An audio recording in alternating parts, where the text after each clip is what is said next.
अरे भाई थोड़ा ध्यान दो ब्रो, बात छोटी है पर काम की। अभी जो कहानी सुनने जा रहे हो ना, वो कोई आम कहानी नहीं है। इसका नाम है असेंडेंट सोल और लिखी है ऑथर रायन मिर्जल। अब ज्यादा बात नहीं करेंगे ब्रो, चलिए शुरू करते हैं कहानी। और सुनने के बाद बताना कैसा लगा, लाइक शेयर कमेंट करना मत भूलना। और किसी को इसकी प्रामाणिकता की पुष्टि करने के लिए खोजें तो कृपया गोली की उत्पत्ति के बारे में ना बताएं। बस यह कहें कि आपने सोरशाही संप्रदाय ने इसे स्वयं पाया है। क्या आप ऐसा कर सकते हैं? प्रतिष्ठित अतिथि निश्चिंत रह सकते हैं और ग्राहकों की गोपनीयता की रक्षा कर सकते हैं। यह हमारे सोरशाही संप्रदाय का आधार है। यह वृद्ध व्यक्ति आपके द्वारा दिए गए गोली के नुस्खे के बारे में सोरशाही संप्रदाय के अलावा किसी और को नहीं बताएगा। यहां तक कि जिन लोगों को यह वृद्ध व्यक्ति बताता है वे भी सोरशाही संप्रदाय के शीर्ष स्तर के हैं। आयवी राठौड़ ने संतुष्टि के साथ कहा, यह वृद्ध सेवक निश्चिंत हो सकता है। आकाशीय जामुनी उल्कापिंड लोहा, यह वृद्ध सेवक इसे पहले स्वीकार करेगा। इस वृद्ध सेवक के पास कुछ काम है। हम अब विदा लेंगे। आयवी राठौड़ ने जेड मेज पर रखे आकाशीय जामुनी उल्कापिंड लोहा को आकाश यंत्र में रख दिया। उठे और अपनी मुट्ठियां भींची और जाने के लिए मुड़े। ठीक है, मैं आपको विदा करूंगा। तेजपाल त्रिपाठी खड़े हुए और अपनी मुट्ठियां भींची कक्ष का दरवाजा खोला और आमंत्रित करने का एक रूप बनाया। यह दृश्य 8 प्रमुखों और यहां तक कि सैकड़ों हजारों शिष्यों को जो हमेशा नंबर 3 विशिष्ट अतिथि कक्ष के बारे में चिंतित रहते थे, चौंका देता है। यह पहली बार है जब सबने देखा है कि तेजपाल त्रिपाठी ग्राहकों के प्रति इतने ध्यान देने वाले हैं कि उन्होंने वास्तव में ग्राहकों के लिए खुद दरवाजा खोला। वृद्ध आचार्य त्रिपाठी कृपया रुके। आर्यवीर राठौर की हल्की आवाज सबके कानों में पहुंची। इसका उद्देश्य उन लोगों को बनाना था जिनके पास उनके प्रति गुप्त इरादे थे। उन्हें गलती से यह सोचने के लिए मजबूर करना कि उनकी पहचान असाधारण है। यह ठीक है, यह ठीक है। इस वृद्ध सेवक के पास करने के लिए कुछ नहीं है। मैं आपको विदा करूंगा। तेजपाल त्रिपाठी ने जानबूझकर अपनी आवाज को बढ़ाया। इस तरह यह किसी को भी आपके प्रति अनादर दिखाने से भी बचाएगा। धन्यवाद। वृद्ध आचार्य आयवीर राठौर कक्ष से बाहर निकले और नंबर 2 और नंबर 1 विशिष्ट अतिथि कक्षों से आगे स्थिर रूप से चले गए। उन्हें देखने की भी जरूरत नहीं थी। वह पवित्र आत्मा योगी और पच आत्मा योगी के बदसूरत चेहरों का अनुमान लगा सकते थे।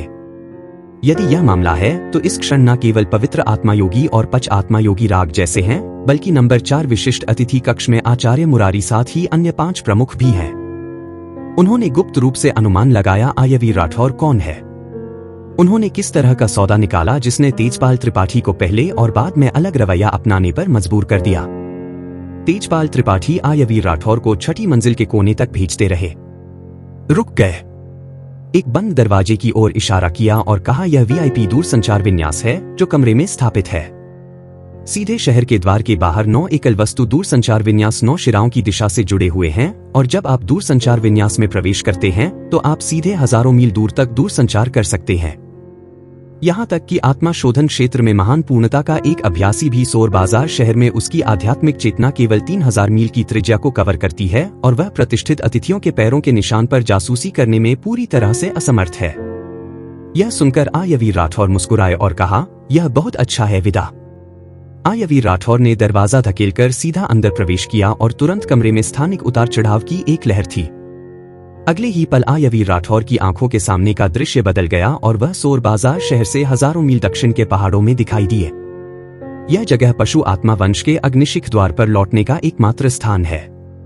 आयवीर राठौर ने इस जगह को इसलिए चुना क्योंकि स्वाभाविक रूप से वह पशु आत्मा वंश से संबंधित फैनजियान और लिंजेई को मारना चाहते थे।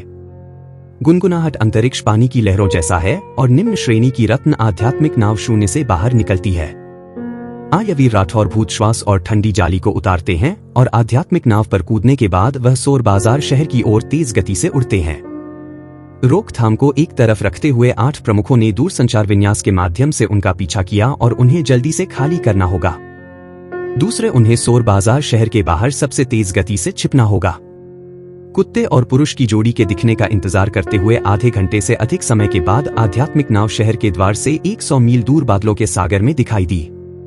आयवीर राठौर ने आध्यात्मिक नाव को आकाश यंत्र में रख दिया और सोर दिव्य चाल का प्रदर्शन किया। एक टूटते तारे की तरह 10 बार ऊर्ध्वाधर चमक के बाद यह 2000 फीट के शून्य को पार कर गया और एक चोटी पर दिखाई दिया जो सीधे आकाश में चली गई। तुरंत अपनी सांस रोकी घनी घास में छिप गए। उनकी आंखें धुंध और बादलों के माध्यम से गुजरी और शहर के द्वार को घूरने लगे। समय चुपचाप बीत गया और रात होने तक आर्यवीर राठौर को अभी भी फैन जियान और लिंजे नहीं दिखाई नहीं दिए। सोर शाही संप्रदाय वीआईपी दूरसंचार विन्यास 7वीं और 6ठी मंजिल पर वीआईपी के उपयोग तक सीमित है। यह कुत्ते और पुरुष की जोड़ी सिर्फ पहली मंजिल पर लॉबी में नीलामी देख रही है और वे वीआईपी दूरसंचार विन्यास के माध्यम से बिल्कुल भी नहीं जा सकते। अब सोर शाही संप्रदाय की नीलामी को 4 घंटे हो चुके हैं। भले ही उन्होंने जुबाओ सभा नीलामी घर की नीलामी में भाग लिया हो, इसमें 3 घंटे लगे और बाजार शहर को छोड़ना उचित है। क्या हो सकता है कि उन्होंने अन्य दुकानों का दौरा किया?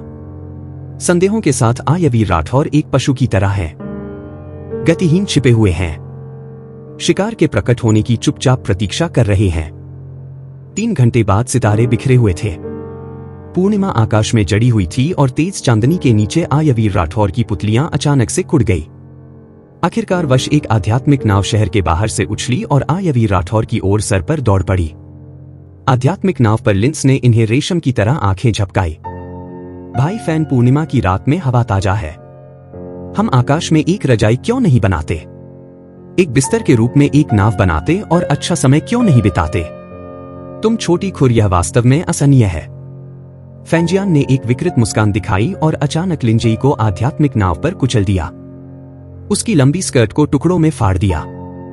वश चटकारा फैंजियान वासना के साथ उठे और लिंजेई पर अपनी लंबी चाबुक फड़फड़ाई जिसके कपड़े बिखरे हुए थे। जोर से मारो, इच्छा और असंतोष की आवाज के साथ आध्यात्मिक नाव आर्यवीर राठौर के सिर के ऊपर आकाश में चली गई। सोर दिव्य चालल भूतिया आकृति अग्निशिख की चोटी पर घास से आकाश में उठी, केवल 10 बार चमकी, फिर आध्यात्मिक नाव से जा मिली। जानलेवा इरादे के साथ आध्यात्मिक नाव के किनारे पर दिखाई दी और शालीनता से कहा, आप दोनों पुरुषों और महिलाओं के शौक वास्तव में अलग है। कौन? फैंजियान और लिंजेई अचानक चौंक गए, एक दूसरे को घूरने लगे और अचानक अविश्वास में बोले, तुम मरे नहीं हो। अगर मैं तुम्हें नहीं मारता तो मैं कैसे मर सकता था? होंग में तू दिव्य तलवार। संरचना तारों भरे आकाश के नीचे आर्यवीर राठौर के बाल ऐसे उड़ रहे थे मानो वह मानव लोक में अवतरित हुआ कोई हत्यारा दानव हो।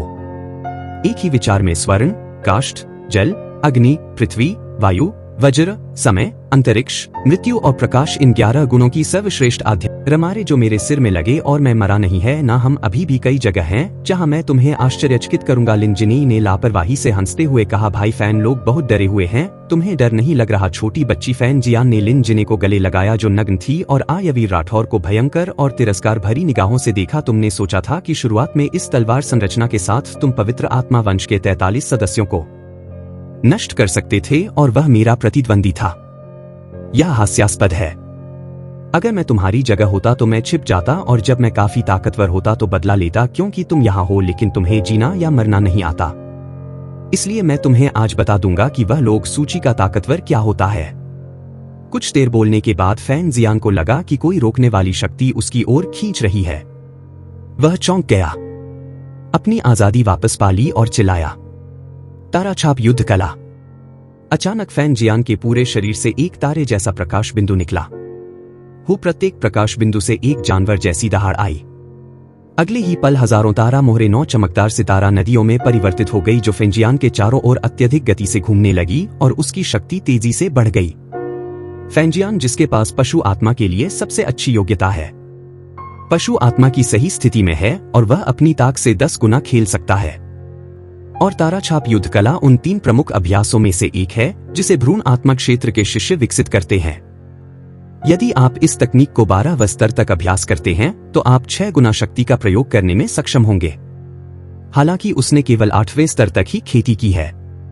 उसने पहले ही अपनी ताकत को 40 के एक भयानक स्तर तक बढ़ा दिया है। इसलिए वह वो लोग सूची पर एक मजबूत खिलाड़ी बन गया जो ताक में 898वें स्थान पर है। आर्यवीर राठौर, तुम दुष्ट कमीने मुरारी कुणाल मेरे गुरु के पोते हैं। तुमने उसे मारने की हिम्मत की। आज मैं तुम्हारा सिर लेकर अपने गुरु को समर्पित करूंगा। नर्क में जाओ। फैंग जियान मुस्कुराया, प्रकाश की एक चकाचौंध भरी किरण में बदल गया और आर्यवीर राठौर पर गोली मार दी। ताराछाप से उसका दाहिना हाथ चारों ओर घूम गया और उसकी दाहिनी मुट्ठी आर्यवीर राठौर की छाती से टकराई। जैसे ही उसने अपनी चाल चली, फेंग जियान ने अपना सर्वश्रेष्ठ प्रदर्शन किया। आर्यवीर राठौर ने अनंत स्थान का विस्तार करने के लिए तलवार संरचना का उपयोग नहीं किया। उनका लड़ने का जज्बा उच्च था और स्वर्ण आध्यात्मिक शक्ति उनके पूरे शरीर से बाहर निकली। धमाका जैसे ही दोनों मुट्ठियां टकराई, सोजांग के दायरे में शून्य तेजी से कांप उठा और आध्यात्मिक शक्ति का एक तूफान शून्य को निगलने वाले एक चकाचौंध भरी लहर की तरह चारों ओर फैल गया। अत्यधिक मजबूत अवशिष्ट शक्ति लिंजेई जो अपने शरीर को नहीं ढंग रही थी, अंदर घुस गई, जिससे उसका आकर्षक सफेद फूल शरीर हिल गया और फटे हुए कपड़ों के टुकड़े चूर चूर हो गए। वो एक नखरेबाज रोने लगी और अपने हाथों से शर्मीले हिस्से को धंध लिया। धमाका। इस क्षण फेंग जियान एक अविश्वसनीय चेहरे के साथ 3 कदम पीछे हटा और फिर आध्यात्मिक नाव पर मजबूती से खड़ा हो गया, आर्यवीर राठौर की ओर देखते हुए, जिसे उसने खुद बाहर निकाल दिया था। वह उपहास करने लगा। लड़के के पास वास्तव में 2 चालें हैं। अचानक फेंग जियान की हंसी अचानक रुक गई और उसने अविश्वास में कहा, शून्य में कदम रखना, यह कैसे संभव है? उसके दृष्टि क्षेत्र में आर्यवीर राठौर आध्यात्मिक नाव से टकराने के बाद शून्य में नहीं गिरे, बल्कि अपनी आकृति को रोकने के लिए शून्य पर कदम रखा। आर्यवीर राठौर होंगम तो दिव्य तलवार संरचना में मालिक है।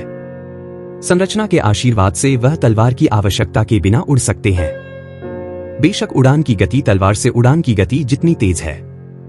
एकमात्र अंतर यह है कि उनके पैरों के नीचे एक उड़ती तलवार गायब है। इस क्षण आर्यवीर राठौर का दाहिना हाथ थोड़ा कांप उठा। उनका दाहिना हाथ लाल और सूजा हुआ था। बाघ का मुंह फटा हुआ था और गहरा लाल रक्त उनकी उंगलियों के साथ शून्य में टपक रहा था। आर्यवीर राठौर ने गहरी सांस ली, अपने शरीर में उमड़ते रक्त को शांत किया और अपने मुंह के कोने से बहे हुए खून को पोंछने के लिए अपना बायां हाथ उठाया। गुप्त विचार, अगर तलवार संरचना नहीं होती तो मैं इस व्यक्ति का बिल्कुल भी मुकाबला नहीं कर पाता। मैं समझा। फेंग जियान की आंखें प्रबुद्ध थी और वह बार बार उपहास करने लगा। मैं कैसे कह सकता हूं कि तुम आकाश में खड़े हो सकते हो? यह निश्चित रूप से संरचना के आशीर्वाद का कारण होगा। आर्यवीर राठौर, आज तुम्हारा मौत का दिन है। फेंग जियान के शरीर के चारों ओर तारा छाप लिपटा हुआ था, अपनी क्रूरता दिखा रहा था।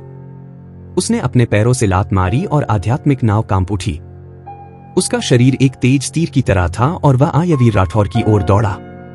30 फीट की लंबाई वाली एक तलवार किरण लॉन्च की गई और इसने आर्यवीर राठौर को मार डाला। तलवार संरचना अपरिमित। आर्यवीर राठौर के दिमाग में वह कांप उठा। यह तथ्य कि विस्तार अंतरिक्ष विफल हो गया है, जिसका अर्थ है कि प्रतिद्वंदी की ताकत उससे बहुत ज्यादा है। केवल इस मामले में तलवार संरचना अपरिमित विफल हो जाएगी। इस समय तलवार किरण आ चुकी है।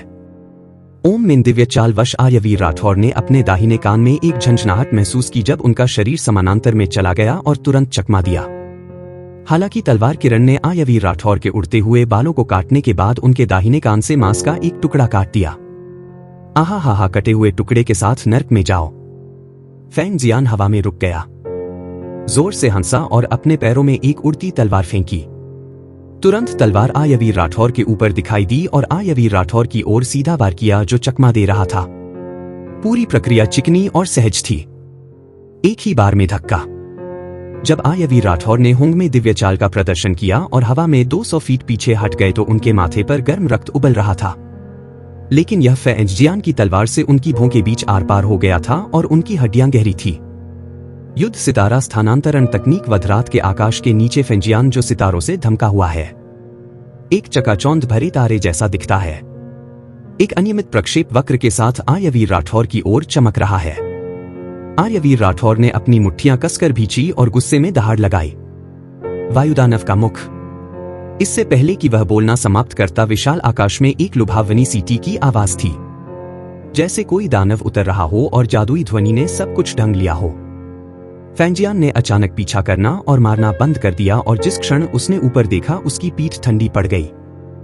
इस क्षण उसके सिर के ऊपर हवा की शक्ति से संगित एक किमी का विशाल मुख दिखाई दिया। आकाश के विशाल मुख में विशाल पवन ब्लेड है जो सभी चीजों को गला घोटने की तरह है। यह बंद आभा अत्यंत शक्तिशाली है। फेंग जियान एक महान शत्रु की तरह है और वह अशांत है। उसे कोई संदेह नहीं है कि वह बिल्कुल भी चकमा नहीं दे सकता। वह केवल कड़ी टक्कर दे सकता है। तारा मोहर कवच, सितारों का विनाश, फेंग जियान दहाड़ा और एक पल में उसके में उठ रही हो और वायु दानव के मुख पर टूट पड़ रही हो। बूम! तुरंत ही विशाल तारा चिन्हित तलवार की रोशनी अचानक दह गई और उसी समय 1000 किलोमीटर का विशाल पवन दानव मुख भी टुकड़ों में बिखर गया।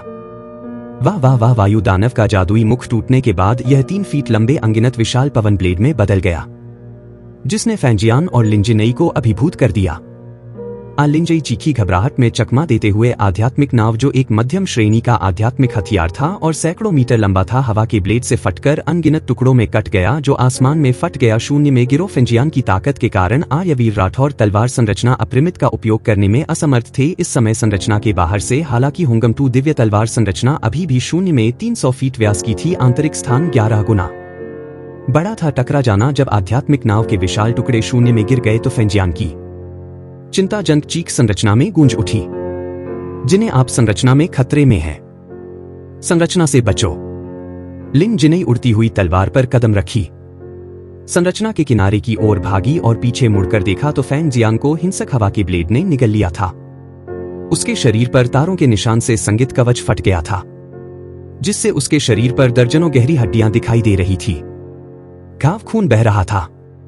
भाई! फैन लिंजिने चिल्लाई, और जब वह तलवार संरचना के प्रकाश पर्दे के पास पहुंचने वाली थी तो उसने अचानक उड़ना बंद कर दिया। उसका चेहरा भय से पीला पड़ गया। लेकिन यह तो आध्यात्मिक नाव के टुकड़े थे जो पहले ही गिर गए थे।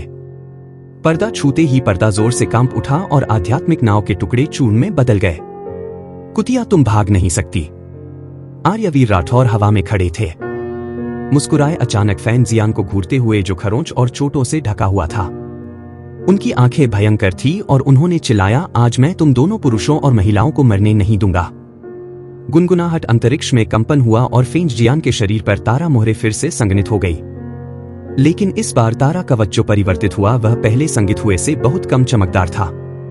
फैंजियान, जिसके बाल बिखरे हुए थे, ने आर्यवीर राठौर की ओर देखा और उसकी खून से सनी आंखों से क्रोध की एक विशाल ज्वाला निकली। तुम लिंगशान हर्बल उद्यान में एक हाथ से काम करने वाले हो और तुम मुझ जैसे प्रतिद्वंदी की ताकत रखते हो, लेकिन दुर्भाग्य से तुम्हारा सबसे शक्तिशाली जादुई पवन मुख मेरे द्वारा पराजित हो गया। हाँ, अब मैं देखता हूं कि तुम्हारे पास कौन से साधन हैं। असाधारण रूप से कठोर हंसी होंगे तो दिव्य तलवार संरचना के हर कोने को भर गई। नर्क में जाओ! ठीक उसी समय जब फैंजियान कोई चाल चलने ही वाला था, आर्यवीर राठौर के मुंह के कोने पर एक मुस्कान दिखाई दी। यह एक अभिमानी मुस्कान थी। मुझे माफ करना, मुझे डर है कि मैं तुम्हें निराश करने जा रहा हूं। आर्यवीर राठौर की आवाज अचानक थी और उन्होंने उदासीनता से कहा, वज्र का रहस्य। अचानक विशाल अराजक आकाश में चकाचौंध भरी वज्र की शक्ति, जो पानी के एक बाल्टी जितनी मोटी थी, ड्रैगन की बाढ़ की तरह तेजी से घूम रही थी। पलक झपकते ही 1000 मीटर के दायरे में हजारों ड्रैगन जैसी वज्र शक्तियां विनाश और भयंकरता की आभा के साथ 1000 मीटर के दायरे के शून्य को ढंक रही थी, आकाश से उतर रही थी और गति अत्यंत तेज है। वज्र की शक्ति अभी तक नहीं आई है और शक्तिशाली आभा ने फैंजियान के शरीर पर तारा चिन्ह को एक आकाशीय अलाव की तरह बार बार झिलमिलाहट दी है और इसमें डहने की एक बड़ी प्रवृत्ति है। आर्यवीर राठौर, क्या तुम एक व्यर्थ आत्मा नहीं हो? तुम पवन और वज्र की शक्ति को कैसे नियंत्रित कर सकते हो? फैंजियान दहशत में चिल्लाया। उसकी बाई हथेली ने आकाश को सहारा दिया और मोटी आध्यात्मिक शक्ति उसके सिर के ऊपर से एक ढाल में संघनित हो गई। तुरंत बाद उसने उड़ती हुई तलवार पर कदम रखा और हजारों फीट दूर भाग गया। पागल की तरह भागो!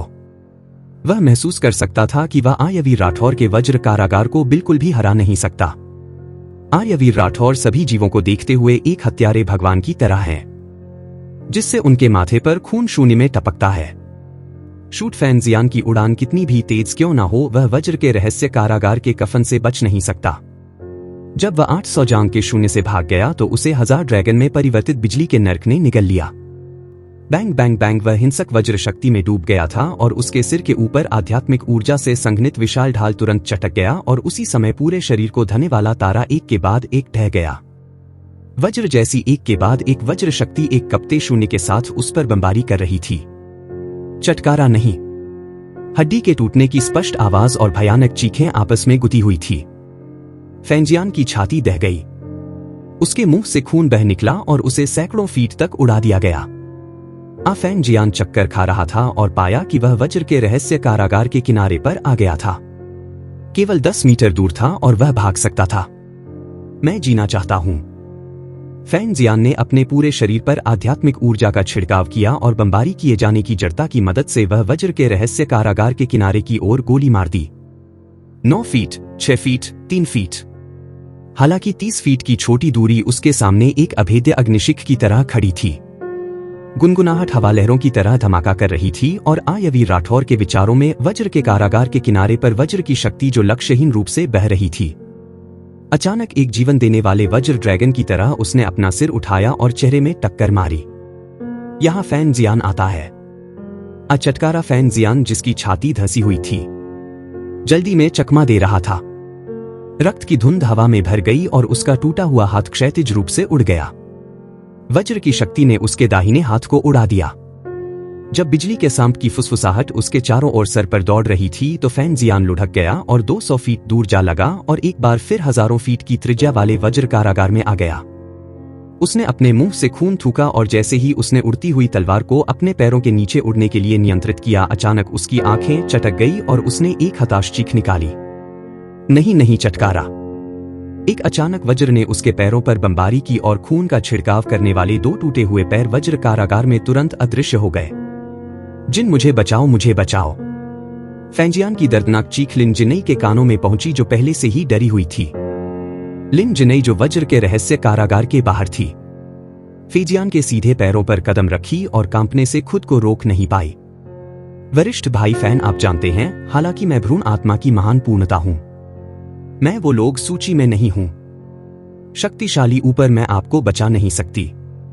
इस समय फैंग जियान जिसने अपने पैर हाथ खो दिए थे और जिसकी छाती ढह गई थी, शून्य में गिर गया।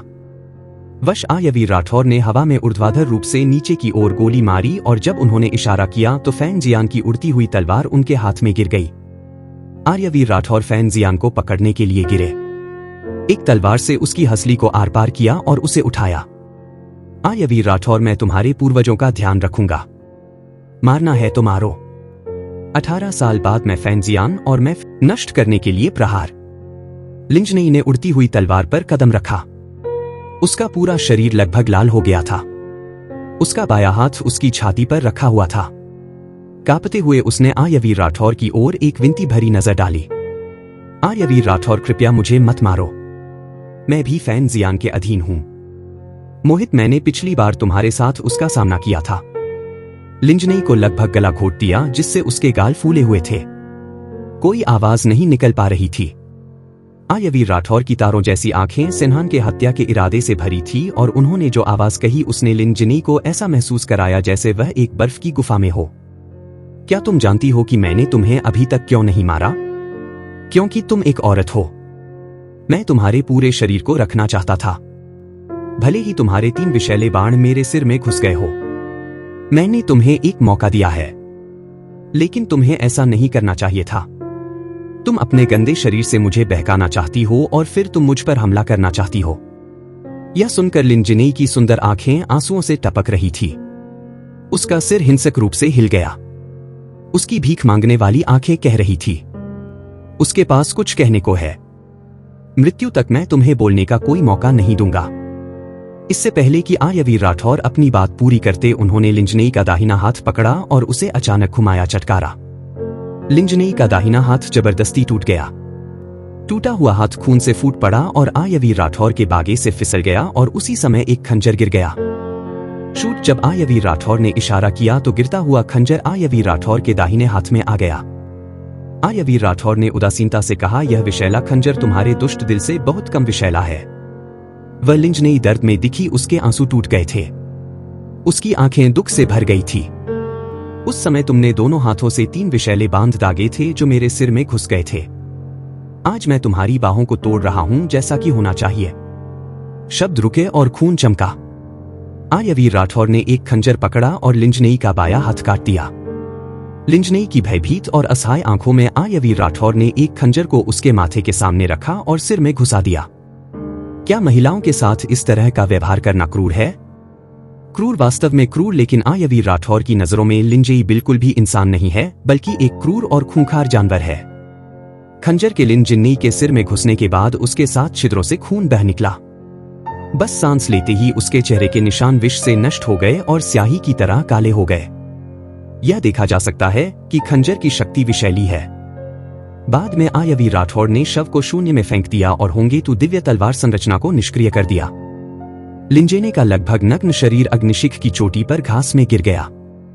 लाश जंगली। तेज चांदनी के नीचे आयवीर राठौर ने उड़ती हुई तलवार पर कदम रखा।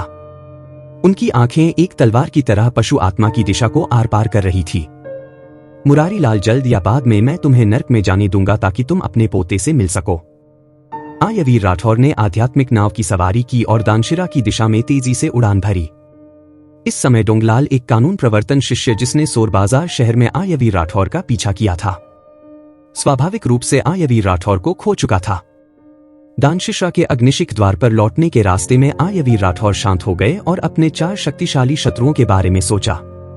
दानशिरा के 12 वृद्ध आचार्य लक्ष्मण आंतरिक द्वार के कानून प्रवर्तन वृद्ध आचार्य चंदन वर्मा, आंतरिक द्वार की पशु आत्म रेखा के दूसरे वृद्ध आचार्य मुरारी लाल और आंतरिक द्वार की पवित्र आत्मा रेखा के प्रमुख पवित्र आत्मा योगी। यह 4 शक्तिशाली शत्रु 4 बोल्डर की तरह हैं जो आयवीर राठौर की छाती पर दबाव डाल रहे हैं। वे 4 बम की तरह भी हैं जो किसी भी समय फट सकते हैं।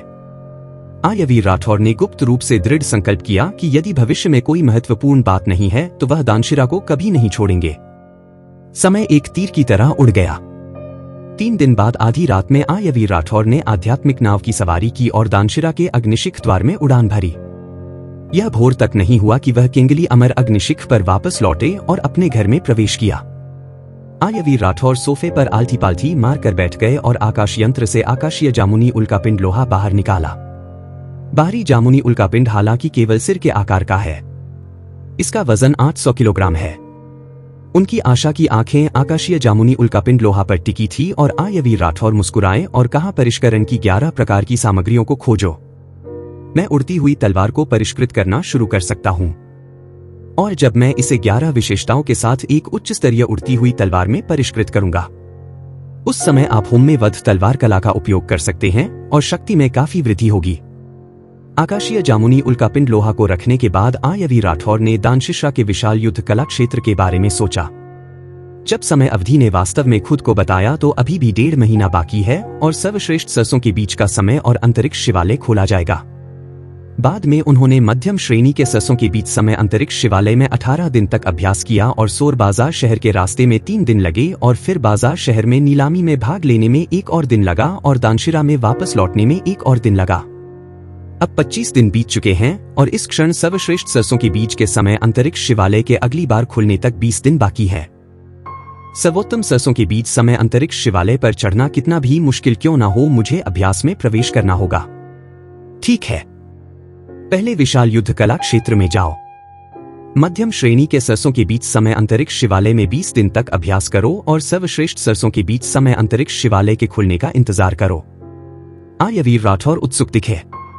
आपको पता होना चाहिए कि मध्यम श्रेणी के सरसों के बीच समय अंतरिक्ष शिवालय में 1 दिन बाहर 3 दिन के बराबर होता है और सर्वश्रेष्ठ का 1 दिन बाहर की दुनिया में 10 दिन के बराबर होता है और 1 महीना 10 महीने के बराबर होता है। आयवीर राठौर सर्वश्रेष्ठ सरसों के बीच समय और अंतरिक्ष शिवालय में प्रवेश करने के लिए उत्सुक हैं। एक बार प्रवेश करने के बाद उनके पास आत्मरक्षा के लिए एक आक्रामक मध्यम श्रेणी के खजाने के ताबीज को परिष्कृत करने के लिए पर्याप्त समय होगा। दूसरा, वह होंगमिक बर्फ की लौ को नियंत्रित कर सकते हैं और बर्फ विशेषता के साथ सर्वश्रेष्ठ खजाना क्रम आग अत्यधिक समुद्र की रहस्यमय ज्वाला जिहाई जुबानियान खा सकते हैं। अंत में और सबसे महत्वपूर्ण बात यह है कि 1 महीने की साधना के बाद न केवल वह 10 महीने के बराबर समय बिता सकते हैं बल्कि आत्मा जानवर बैग में स्वर्णिम ड्रैगन भगवान शेर और स्वर्गव शैतान बंदर भी 10 महीने बिताएंगे। फॉलर गॉड कैनियन सरसों के बीच अंतरिक्ष समय टावर में आयवीर राठौर ने 4 साल से अधिक समय बिताया और 2 श्रेष्ठ पालतू जानवरों ने भी 4 साल से अधिक समय बिताया। आयवीर राठौर का मानना है कि उनके जागने का समय अब दूर नहीं है। आयवीर राठौर राठौर, आपको पता नहीं, आपकी अनुपस्थिति में कानून प्रवर्तन अधिकारी ने 9000 से ज्यादा कानून प्रवर्तन अधिकारियों का नेतृत्व किया था और हर एक शिष्य हमारे दान नस में क्यू किलिंग के हत्यारे की तलाश में एक आत्मा सूंघने वाले जानवर को लेकर आया था। कल रात ही आत्मा सूंघने वाले जानवर ने आखिरकार क्यूकिलिंग के शरीर पर छोड़ी गई आपकी सांस के आधार पर किंगली अमर अग्निशिख में आपकी सांसों को सूंघा और आपके घर का पता लगा लिया। प्रमुख बहुत क्रोधित हैं। वह इस समय कानून प्रवर्तन अधिकारियों के साथ बिनकिंग अमर अग्निशिख में है। जब प्रमुख आपको वापस आने के लिए कहें तो तुरंत चले जाएं। हालांकि डीकन शेन ने चुपके से मेरे छोटे भाई से कहा कि वह तुम्हें बताएं कि कानून प्रवर्तन करने वाले बुजुर्ग अच्छे नहीं हैं। अगर तुम कंगली अमर अग्निशिख पर वापस जाते हो तो जल्दी करो और छिप जाओ। यह सुनकर आयवी राठौर ने गहरी सांस ली और व्यंग्यात्मक लहजे में कहा, इसमें छिपाने वाली क्या बात है? मैं बिंग किंग अमर अग्निशिख जाऊंगा। क्यों योंगमिंग से मिलने के बारे में क्या ख्याल है? चिंता मत करो डेनियल, सब ठीक है। आयवी राठौर ने कहा। घर से बाहर निकले, आध्यात्मिक नाव चलाई और 25,000 किमी दूर बिनकिंग अमर अग्निशिख की ओर तेजी से उड़ान भरी। 1 या 2 घंटे बाद बिनकिंग अमर अग्निशिख की चोटी पर भ्रूण आत्मा क्षेत्र की महान पूर्णता का एक शिष्य और 9वें स्तर के 20 शिष्य बिनकिंग देवमहल के बाहर इंतजार कर रहे थे। उन्होंने आकाश से एक काली रोशनी को उनके सामने गोली मारते हुए देखा जो एक काली आध्यात्मिक नाव में बदल गई। जब उन्होंने आध्यात्मिक नाव पर बैठे लोगों को देखा तो वे अचानक क्रोधित हो गए और कोसने लगे। आयवी राठौर, तुमने वास्तव में वरिष्ठ भाई क्यों को मार डाला? आयवी राठौर, तुम हश हश हुश। 21 लोगों की आंखों से आग निकली और हत्या का इरादा आयवी राठौर की ओर भयंकर है और वे घेराव करने के लिए दूर हो जाते हैं। मिश्रित जानवर, आयवी राठौर ने हावी होते हुए कहा, तुम लोग क्या हो? इतनी तरह से लाओ अजू का अपमान करने की हिम्मत करते हो? दफा हो जाओ। आयवी राठौर ने हंगम दिव्य कदम का प्रदर्शन किया, एक झुंड में भेड़िए की तरह, और लगभग उसी समय 21 लोगों के बगल में दिखाई दिए। चटकारा, क्लिक, हड्डी के टूटने की तेज और स्पष्ट आवाज में भागने वाले 20 कानून प्रवर्तन शिष्य, उनकी छाती दह गई और उन्हें तब से दोगुनी गति से हवा में टकरा दिया गया और कम हवा में उनके मुंह से खून बह निकला। भ्रूण आत्मा क्षेत्र के 9वें स्तर के 20 लोग कमजोर हैं। बूम, वह शिष्य जो भ्रूण आत्मा क्षेत्र की महान पूर्णता में था। उसके दाहिने हाथ की आध्यात्मिक शक्ति कुंडली थी और जिस क्षण उसने मुट्ठी को उससे मिलने के लिए फेंका, दाहिनी मुट्ठी अचानक फट गई। रक्त की धुंध हवा में भर गई और टूटी हुई उंगलियां एक साथ उड़ गई। वारा शिष्य के शरीर को आयवी राठौर ने पीछे हटा दिया और उसके पैर अग्निशिख की चोटी पर फिसल गए। हुश, आयवी राठौर एक वज्र की तरह तेज थे। वह करीब आ गए। उनकी दाहिनी मुट्ठी एक पंजे में बदल गई। शिष्य की टूटी हुई कलाई को पकड़ लिया जो खून का छिड़काव कर रहा था और उसे पीछे खींच लिया। एल्डर कानून प्रवर्तन मदद, शिष्य की दहशत की आवाज बादल को छेड़ती हुई और पत्थर को तोड़ने वाली बूम। बिनकिंग देवमहल का दरवाजा अचानक खुला और क्यों योगिन जो लगभग 60 साल का था चमक उठा और अचानक पुराना शरीर हिंसक रूप से कांप उठा। आयवी राठौर, तुम इस वृद्ध आचार्य को उसे जाने दो। आयवी राठौर के मुंह के कोने पर एक मुस्कान थी और उन्होंने अनसुना कर दिया। शिष्य को अपने दाहिने हाथ से अपनी बाहों में खींचते हुए उन्होंने अचानक अपने बाएं पैर से उसकी छाती पर लात मारी। नहीं, चटकारा, शिष्य की छाती दह गई। टूटी हुई पसलियां उसकी छाती से खूनीवार निकले। उसके मुंह से खून के तीर निकले। उसका शरीर एक टूटी हुई डोरी वाले पतंग की तरह था। धूल के झोंके को लेकर और क्यू योगिन के पैरों पर जोर से गिर गया। ओ वृद्ध आचार्य, आपको अपने शिष्य के लिए फैसला करना होगा। वृद्ध आचार्य, 21 लोग खून के तालाब में थे, सिसक रहे थे और लुढ़क रहे थे। आयवी राठौर, तुमने पहले मेरे बेटे को मार डाला और अब तुम इतने अभिमानी हो। मेरे शिष्यों को चोट पहुंचा रहे हो। अपराध अत्यधिक जघन्य है। आत्मा परिष्करण क्षेत्र के 6ठे स्तर पर क्यू योंगमिन इतना क्रोधित था कि उसके फेफड़े फटने वाले थे। आयवी राठौर की ओर बादल एक हथेली से किया गया।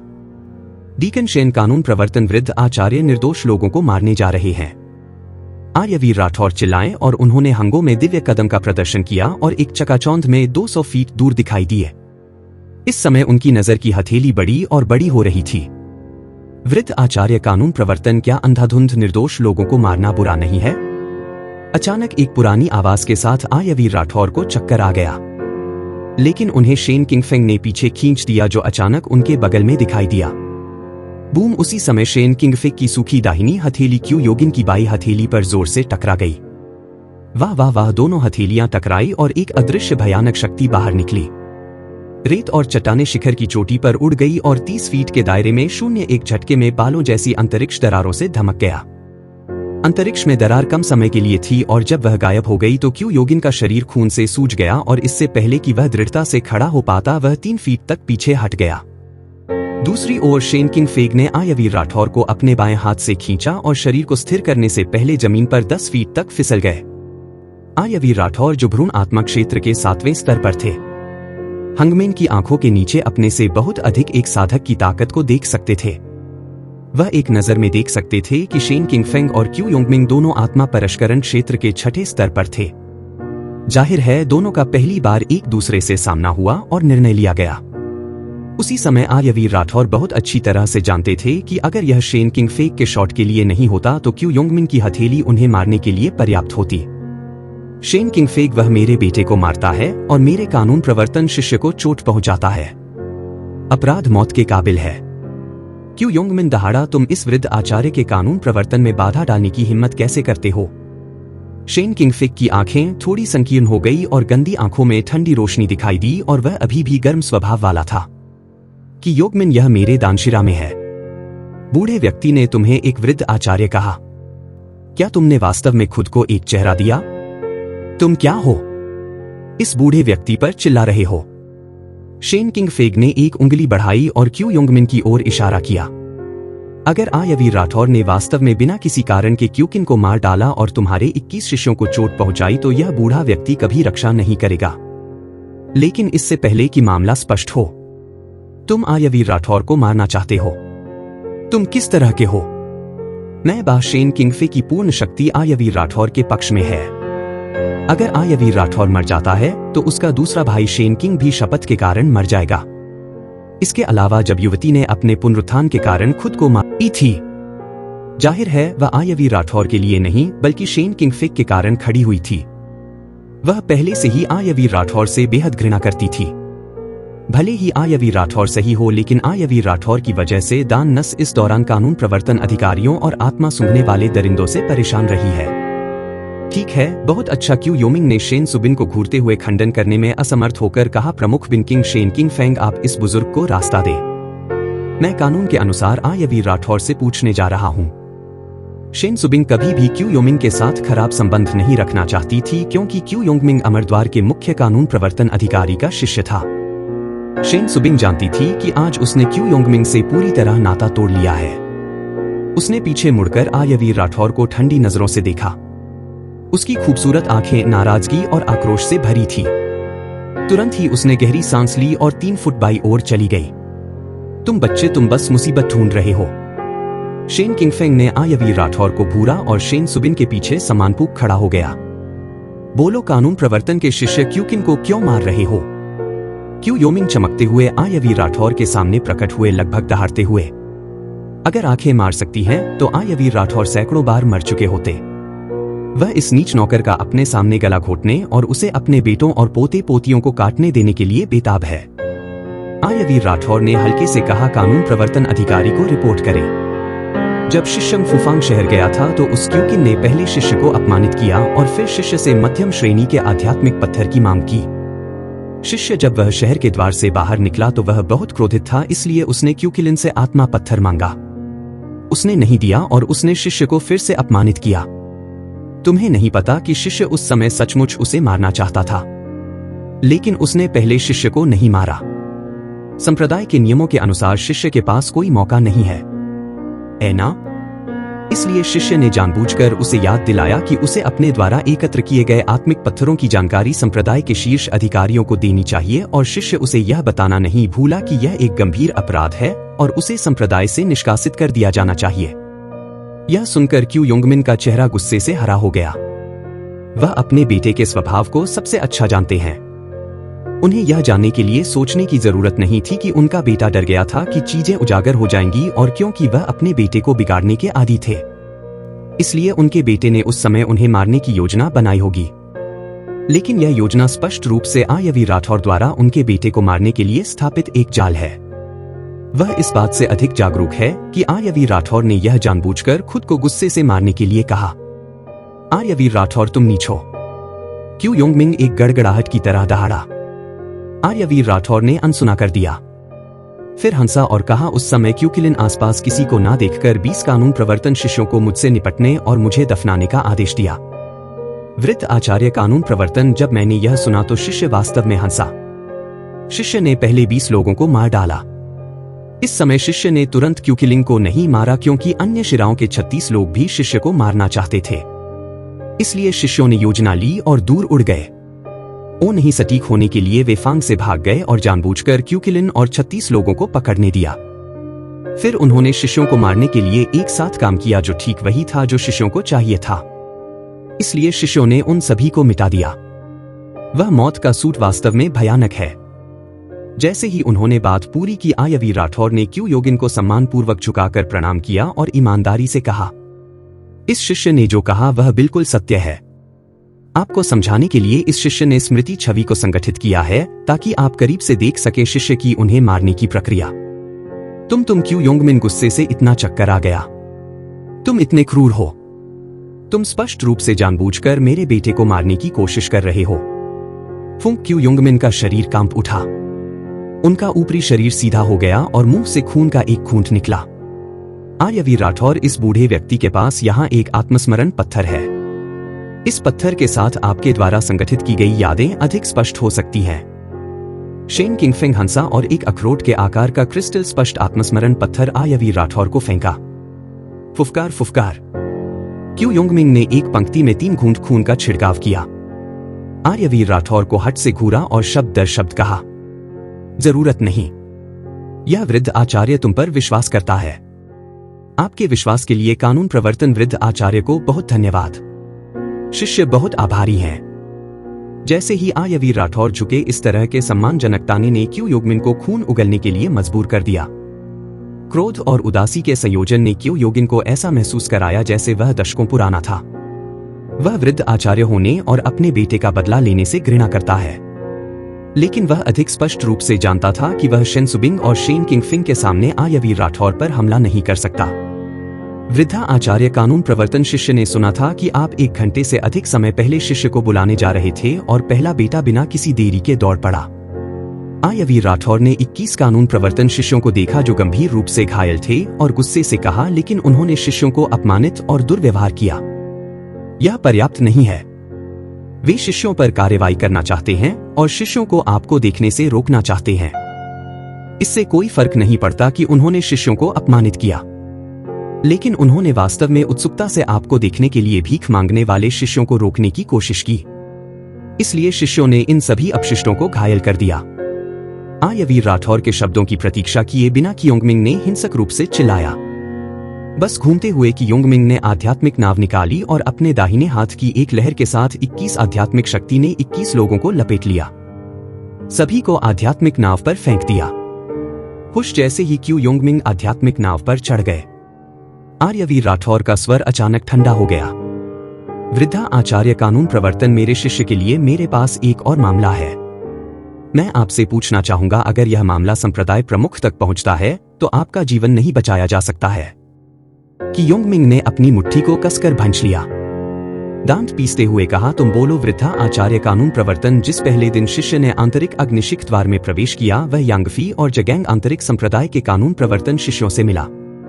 आयवी राठौर मुस्कुराए, लेकिन उन्होंने कहा कि शिष्य ने बाहरी संप्रदाय के कानून प्रवर्तन वृद्ध आचार्य क्यू यनक को मार डाला, इसलिए आपने क्यू यनकन का बदला लेने के लिए शिष्य से छुटकारा पाने का रास्ता खोजने के लिए आंतरिक संप्रदाय के सभी कानून प्रवर्तन शिष्यों को आदेश दिया। क्या बकवास, क्यू योंगमिंग चिल्लाया। मैं भी सोचता हूँ कि यह उन्हें बकवास करते हुए है। आयवी राठौर ने एक धीमी गति से बात की, आप एक गरिमापूर्ण आंतरिक संप्रदाय के कानून प्रवर्तन वृद्ध आचार्य हैं। आपको निष्पक्ष और सख्त होना चाहिए। आप मुझे मारने के लिए सभी आंतरिक संप्रदाय कानून प्रवर्तन शिष्यों को आदेश कैसे दे सकते हैं? वृद्ध आचार्य कानून प्रवर्तन, क्या आप इस शिष्य यांगफी और जगैंग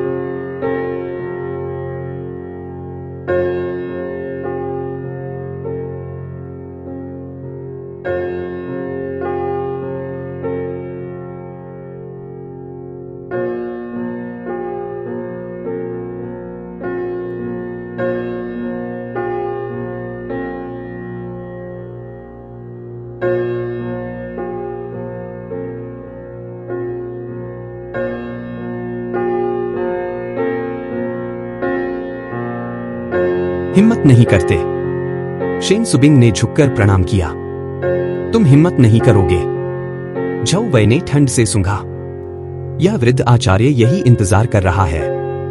तुम जाओ और 4 तरह के अमृत अभी लाओ। शेन सुबिंग ने अपना हंठ काट लिया। अभी भी झुककर प्रणाम कर रही थी। तीसरे बुजुर्ग कछुआ श्वास बर्फ पॉकेट भूतियन शीलियान जलती हुई लौ आत्मा घास अधीनस्थों को अभी तक नहीं मिली है, लेकिन क्या झऊ वयन का चेहरा बहुत बदल गया और उन्होंने डाटा मुख्यतांग एक गंभीर रूप से बीमार कोमा में है और अगर वह ऐसा करते रहे तो वह अधिकतम 6 महीने तक जीवित रह सकते हैं। अब अमरद्वार के गोली शिरा के बुजुर्गों ने बातचीत के बाद आत्मा पुनरुत्थान गोली को परिष्कृत करना अत्यावश्यक है। आज बुजुर्ग अमृत लेने आए और तुम वास्तव में कह रही हो कि तुम्हें नहीं मिली। तुम क्या कर रही हो? इस वृद्धा आचार्य के सामने घुटने टेको। यह सुनकर शेन सुबिंग ने गहरी सांस ली और धीरे धीरे घुटने टेक दिए। तीसरे बुजुर्ग कृपया अधीनस्थों को बात पूरी करने दें। हालांकि मुझे यह 3 अमृत नहीं मिले हैं। मेरे अधीनस्थों को अमृत मिली है जो उन्हें बदल सकती है। शेन सुबिंग ने जानबूझकर मृत 5 पुनरुत्थान जेड घास का उल्लेख नहीं किया, सिर्फ इसलिए कि वह गहराई से डरती थी। झऊ वयन क्रोधित था और शेन सुबिंग से हवा के साथ शुरू करने के लिए कहा, हा शेन सुबिंग तुम कितनी बहादुर हो। झऊ वयन क्रोधित होकर हंसा, तुम संत स्तर की एक महान कीमिया के बारे में क्या जानती हो? आत्मा पुनरुत्थान गोली को परिष्कृत करने के कई अमृतों के बीच ऐसी 3 अमृत नहीं है। अमृत को प्रतिस्थापित किया जा सकता है। तुमने इसे नहीं ढूंढा, तुमने मुझे पहले क्यों नहीं बताया? तुम झूठ बोल रही हो। समझो, धोखा देना पर्याप्त है। तुम बकवास करने की हिम्मत करती हो यह कहते हुए कि एक जादुई दवा है जो कछुआ श्वास बर्फ ओकेट भूतियन शीलियान और जलती हुई लौ आत्मा घास को प्रतिस्थापित कर सकती है। क्या तुम्हें पुनरुत्थान गोली नुस्खा की उत्पत्ति पता है? झऊ वय ने क्रोधित होकर कहा, वह हमारे पूर्वजों से सौंपी गई थी। अगर वास्तव में अमृत के लिए एक विकल्प है तो क्या पूर्वज इसके बारे में नहीं जानते? हमारे अमरद्वार के गोली शिरा के बुजुर्ग अभी तक नहीं जानते। झऊ वय ने एक गहरी सांस ली। अंतरिक्ष संप्रदाय दानस के प्रमुख के रूप में तुम यह अच्छी तरह से नहीं कर सकती। यह वृद्ध आचार्य तुम्हें अभी प्रमुख के पद से हटा देगा। आर्यवीर राठौड़ ने अपने शिष्य को देखा। इस तरह धमकाया जा रहा था और बेहद परेशान महसूस कर रहा था, लेकिन उसकी ताकत बहुत कम थी, इसलिए उसे स्थान पर अटकना पड़ा और स्तब्ध होने का ढोंग करना पड़ा। धमशेन किंग फैंक जो वयंग के सामने घुटने टेक दिया और एक घबराए हुए अभिव्यक्ति के साथ कहा, तीसरे बुजुर्ग शांत हो जाओ। तुम शांत हो जाओ। तुम इस वृद्ध आचार्य को शांत कैसे होने दे सकते हो? झऊ वयन की कठोर आवाज अचानक शेन सुबिंग द्वारा बाधित हुई। बस शेन सुबिंग झऊ वयन की आग उगलने वाली नजर से खड़ी हुई अपना सिर उठाया और सीधे जो वय को देखा। तीसरे बुजुर्ग अधीनस्थ प्रमुख का पद मुख्य तांग का नायक है। भले ही इस प्रमुख का पद हटाया जाना है, यह भी मुख्य तांग है जिसकी अंतिम बात है। तुम अभी तक योग्य नहीं हो। जब जो वयुन एक पल के लिए स्तब्ध थे तो शेन सुबिंग ने आगे जो कहा उसने उन्हें और भी क्रोधित कर दिया। शेन सुबिंग ने ठंड से कहा, इसके अलावा अधीनस्थों ने कहा कि उन्हें कछुआ श्वास बर्फ ओकेट भूतियन शीलियान और जलती हुई लौ आत्मा घास को प्रतिस्थापित करने के लिए अमृत मिली है। अधीनस्थों ने पूर्वजों का अनादर नहीं किया। हालांकि दादाजी द्वारा छोड़े गए गोली नुस्खा ने यह संकेत नहीं दिया कि अमृत के लिए एक विकल्प है। इसका मतलब यह नहीं है कि कोई नहीं है। ऐना, तुम अभिमानी हो। तुम कुलपति पर सवाल उठाने की हिम्मत कैसे करते हो? झऊ विन क्रोधित थे। तीसरे बुजुर्ग, आपने यह कहा, आपके अधीनस्थों का यह मतलब नहीं है। शेन सुबिंग ने कहा जैसे कि उन्होंने कुछ सोचा था और तेज आवाज में कहा, कीमिया का तरीका व्यापक और गहन है। करोड़ों तरह के अमृत हैं। औषधीय गुण समान या करीब हैं। कई दसियों हजार हैं, कम से कम सैकड़ों। जब तक कीमिया कौशल पर्याप्त गहरे हैं, उन्हें हाथ से प्रतिस्थापित किया जा सकता है। किस तरह का अमृत है और किस अमृत का उपयोग किया जाना चाहिए? इस पल आर्यवीर राठौर एक पल के लिए स्तब्ध थे। उन्होंने क्यों महसूस किया कि यह शब्द इतने परिचित थे? यह पता चला कि यह छोटी गाय शेन थी उन्होंने जो कहा था उसे बाहर निकाल दिया था। जहां तक शेन सुबिन की डांट का सवाल है, आर्यवीर राठौर बिल्कुल भी क्रोधित नहीं थे। आखिरकार वह उसकी इकलौती शिष्या है। इसके अलावा अब उसने खुद को डांटा। एक और दिन वह उसे एक सबक सिखाएगा और उसे प्रशिक्षित करेगा। एक अच्छा दसियों हजार हो सकता है, कम से कम सैकड़ों। झऊ वय ने ताना मारा। उनका स्वर अपमान से भरा था। शेन सुबिन, मुझे बताओ, प्रतिस्थापित करने के लिए 3 तरह के अमृत क्या है? वृद्ध आचार्य को जानने दो और देखने दो। मुझे माफ करना, यह विधि मेरे अधीनस्थ गुरु द्वारा दी गई है और मेरे अधीनस्थ मेरे गुरु की अनुमति के बिना आपको नहीं बता सकते। शेन सुबिंग ने निर्णायक रूप से मना कर दिया। गुरु, हाहा क्या गुरु? झऊ वय ने ताना मारा। मेरे दादाजी ने यह भी नहीं कहा कि एक बदलने योग्य अमृत है। लेकिन तुम्हारे गुरु ने कहा कि है क्या यह हो सकता है कि तुम्हारे गुरु के कीमिया कौशल तुम्हारे दादाजी से अधिक हैं? शेन सुबिंग, तुम इस तरह के बाल रोग विशेषज्ञ के लिए एक कारण ढूंढ रही हो। क्या तुम अपराध करना चाहती हो? शेन सुबिंग की आवाज थोड़ी ठंडी थी। मेरे अधीनस्थ ने जो कुछ भी कहा वह सच है। अगर तुम विश्वास नहीं करते तो तुम कुछ नहीं कर सकते। ठीक है, यह वृद्ध आचार्य तुम्हें जिद्दी बना देगा। जो वयु ने बिना किसी संदेह के कहा, पुनरुत्थान आत्मा गोली के एक बर्तन को परिष्कृत करने में 5 महीने लगेंगे क्योंकि तुमने गोली नुस्खा ढूंढा है और एक गुरु का मार्गदर्शन है, तो तुम यहाँ 5 महीने के भीतर आत्मा पुनरुत्थान गोली को परिष्कृत करोगी। 5 महीने बाद तुम व्यक्तिगत रूप से अमर द्वारदान नस में गोलियां ले जाओगी। उस समय अगर तुम्हारे पास पुनरुत्थान गोली नहीं है तो तुम मर जाओगी। यह कहते हुए झऊ वयन की आंखों में एक कामुक झलक दिखाई दी और एक कामुक हंसी शेन सुबिन के कानों में आई। छोटी सुंदरता, तुम्हें जानना होगा कि सिर्फ इसलिए कि तुम आज अमृत नहीं सौंप सकती हो, मैं तुम्हें मार सकता हूं। हालांकि तुम छोटी दावादी हो जिसे मैं ढूंढता हूं और मैं तुम्हें 5 महीने तक विलंबित करने का एक रास्ता ढूंढूंगा।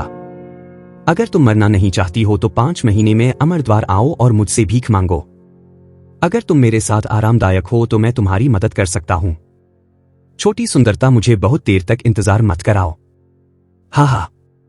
जैसे ही शब्द गिरे, झऊ वियन आकाश में उठ गए, प्रकाश की एक किरण में बदल गए, बादलों में गोली मार दी और गायब हो गए। बदबूदार बदमाश बूढ़ा विकृत शेन सुबिंग ने अपनी मुट्ठी को कसकर भज लिया। उसका नाजुक शरीर कांप रहा था। शेन किंग फेग ने गुस्से से कहा, कुमारी, यह झऊ रुद्रवैन तुम्हारे खिलाफ साजिश रच रहा है। तुम्हें उससे सावधान रहना होगा। मुझे पता है, यह सिर्फ शेन सुबिंग रुकी और बगल में आयवी राठौर को देखा। यहां तुम्हारा कोई काम नहीं है। तुम मूर्खतापूर्ण क्या कर रहे हो? जाओ। शिष्य अब जा रहा है। आर्यवीर राठौर ने सम्मानपूर्वक जवाब दिया। आध्यात्मिक नाव निकाली। एक काली बिजली के जेट की तरह बादलों के माध्यम से छेदा और विशाल मार्शल आर्ट क्षेत्र की ओर दौड़ा। आध्यात्मिक नाव पर आर्यवीर राठौर ने शाप दिया, झऊ वयुन झऊ व माले गोभी से जो इतना बूढ़ा और मृत है, अभी भी मेरी शिष्या के पास जाना चाहता है। झऊ मूर्ख, मैं तुम्हें सफल नहीं होने दूंगा। क्या यह सिर्फ आत्मा पुनरुत्थान गोली को परिष्कृत करना नहीं है? बिन किंग अमर अग्निशिख, बिन किंग देवमहल, किंग फेंग, मुझे क्या करना चाहिए? मुझे क्या करना चाहिए? शेन सुबिंग मुख्य हॉल में इधर उधर घूम रही थी, चिंता में। हालांकि मैं गुरु के कीमिया नुस्खा पर कीमिया के कदमों का पालन करती हूं। मेरे पास 30% निश्चितता है कि मैं इसे एक पुनरुत्थान गोली में परिष्कृत कर सकती हूं, लेकिन मौका बहुत कम है। इसलिए मुझे आत्मा पुनरुत्थान गोली को परिष्कृत करने की पूरी कोशिश करनी होगी। किंग फेंग मेरे गुरु द्वारा छोड़े गए गोली नुस्खा के अनुसार 7वें क्रम के कछुए की सांस बर्फ ऑर्किड का विकल्प, 7वें क्रम की बेल ड्रैगन बर्फ घास है, 9वें क्रम का भूत यन शीलियान। इसे 9वें क्रम के अमृत रहस्यमय आत्मा यन जिम्बो से प्रतिस्थापित करें। 3000 वर्ष पुरानी जलती हुई ज्वाला आत्मा घास को 10,800 वर्ष पुरानी लाल ज्वाला जुनंजी द्वारा प्रतिस्थापित किया गया है। पुनरुत्थान जेड घास इसके बजाय 8वें क्रम के अमृत का उपयोग करें। आत्मा पिघलती किंग घास, किंग फेक, तुम तुरंत कगलिंग अमर अग्निशिख पर जाओ और इन 4 प्रकार के अमृत में से कुछ और ले आओ। मैं अभी इसे परिष्कृत करना शुरू करूंगा। यह सुनकर शेन किंग फेग ने तुरंत जवाब दिया, बूढ़ा गुलाम आज्ञा मानता है। वैसे ड्रेव देव को भी मेरी मदद करने दो, शेन सुबिंग ने कहा, और लूव को भी बता दो कि मैंने पुनरुत्थान जेड घास की मौत की बात छुपा ली है। उसे घुटने टेकने की जरूरत ना पड़े। पुराने गुलाम को याद आया, मैं सेवानिवृत्त हो जाऊंगा। शेन किंग फेग ने कहा। वह बिनकिंग देव महल से बाहर निकल गया। 2 घंटे बाद विशाल मार्शल आर्ट अखाड़ा कल आर्यवीर राठौर ने कानून प्रवर्तन अधिकारी के इकलौते बेटे की हत्या कर दी जो गोलीशिरा में फैल गया है। इस समय आर्यवीर राठौर ने स्वप्नवत मार्शल आर्ट क्षेत्र में कदम रखा और एक प्रसिद्ध गोलीशिरा शिष्य ने आर्यवीर राठौर को नमस्ते कहने के लिए अपनी मुट्ठियां भीते हुए देखा। 25 दिन पहले आर्यवीर राठौर ने मार्शल आर्ट के क्षेत्र में यह लिंग को मारकर गोलीशिरा को चौंका दिया था। अब क्यूकिलिंग की हत्या के साथ सभी को सचमुच एहसास हो गया है कि आर्यवीर राठौर एक ऐसा उस्ताद है जो हत्या करने में दृढ़ है और शक्ति से नहीं डरता। जब आर्यवीर राठौर अधिकार केंद्र में आए तो उन्होंने पाया कि वहां सैकड़ों गोलीशिरा शिष्य कतार में खड़े थे, इसलिए वह कतार में इंतजार करने लगे। जाहिर है हर कोई उसकी तरह 1000 मध्यम श्रेणी के सरसों के बीच समय स्थान शिवालय की प्रतीक्षा कर रहा था। कोई बाहर आया और खाली टावरों को खाली करने के बाद उन्होंने अभ्यास करने के लिए आत्मा पत्थरों को सौंप दिया। इस समय लुश्रा के एक पुरुष शिष्य ने दूर से कतार में खड़े आयवीर राठौर को देखा और खुद से कहा, आयवीर राठौर, अब आपको गर्व होना चाहिए। 20 दिनों में वरिष्ठ भाई गौरव आर्य को सुपर सरसों के बीच समय और अंतरिक्ष शिवालय से बाहर ले जाया जाएगा। अगर वरिष्ठ भाई गौरव आर्य को पता चल गया अगर आपने वरिष्ठ भाई यह लिंग को मार दिया तो वह निश्चित रूप से आपको मार देंगे। जब रात हुई तो लाइन में खड़े आयवीर राठौर ने 20 दिनों के लिए शिवालय में प्रवेश करने के लिए अधिकार केंद्र में एक उपाध्यक्ष को भुगतान किया। प्रतिदिन 5 मिलियन निम्न श्रेणी के स्पिरिट पत्थर, 20 दिनों में 100 मिलियन निम्न श्रेणी के स्पिरिट पत्थर। इसके बाद आयवीर राठौर ने टोकन लिया और नंबर 520 मध्यम श्रेणी के सरसों के बीच समय स्थान शिवालय में चला गया। एक ही समय पर लू अमर निवास की गुफा निवास में लू लौट आया। एक कर्मचारी जयंत ने समानपूक गुफा में प्रवेश किया। 12वें बुजुर्ग, मैं अभी आपको ढूंढने के लिए किंगली अमर अग्निशिख गया था। यह देखकर कि आप यहां नहीं हैं, मैं आपको ढूंढने के लिए यहां आया हूं। कर्मचारी जयंत, क्या मामला है? लू ने एक नाक मूड में पूछा। शेन सुबिंग ने उसे जाने देने से पहले वह इतने लंबे समय तक कंगलिंग अमर अग्निशिख पर घुटने टेके रहा। वह क्रोधित था। 12 बुजुर्गों को रिपोर्ट करते हुए, जब कानून प्रवर्तन बुजुर्ग आज गोलीशिरा से चले गए तो मैंने अपने अधीनस्थों को आपको बताने के लिए कहा। कृपया अमरपुर मंडी जाएं और कहें कि आपके साथ चर्चा करने के लिए कुछ महत्वपूर्ण है। जहां तक क्या उन्होंने इसका उल्लेख नहीं किया? कर्मचारी जयंत ने कहा, ठीक है, मैं समझता हूं। लूबू ने सिर हिलाया और एक भयानक मुस्कान के साथ कहा, कर्मचारी जयंत, क्या आपने हाल ही में आयवीर राठौर की मौत की खबर सुनी है? 12 बुजुर्गों, आयवीर राठौर मरा नहीं है। इस नीच सेवक को आज उनके अधीनस्थों ने उसे विशाल मार्शल आर्ट अखाड़े में देखा। कर्मचारी जयंत ने सच्चाई से कहा। तुमने क्या कहा? मरा नहीं, लूव क्रोधित था। यह दिनेश जैन क्या कर रहा है? क्रोध लू ने दिनेश जैन को आयवीर राठौर को मारने की व्यवस्था करने के बारे में सोचा।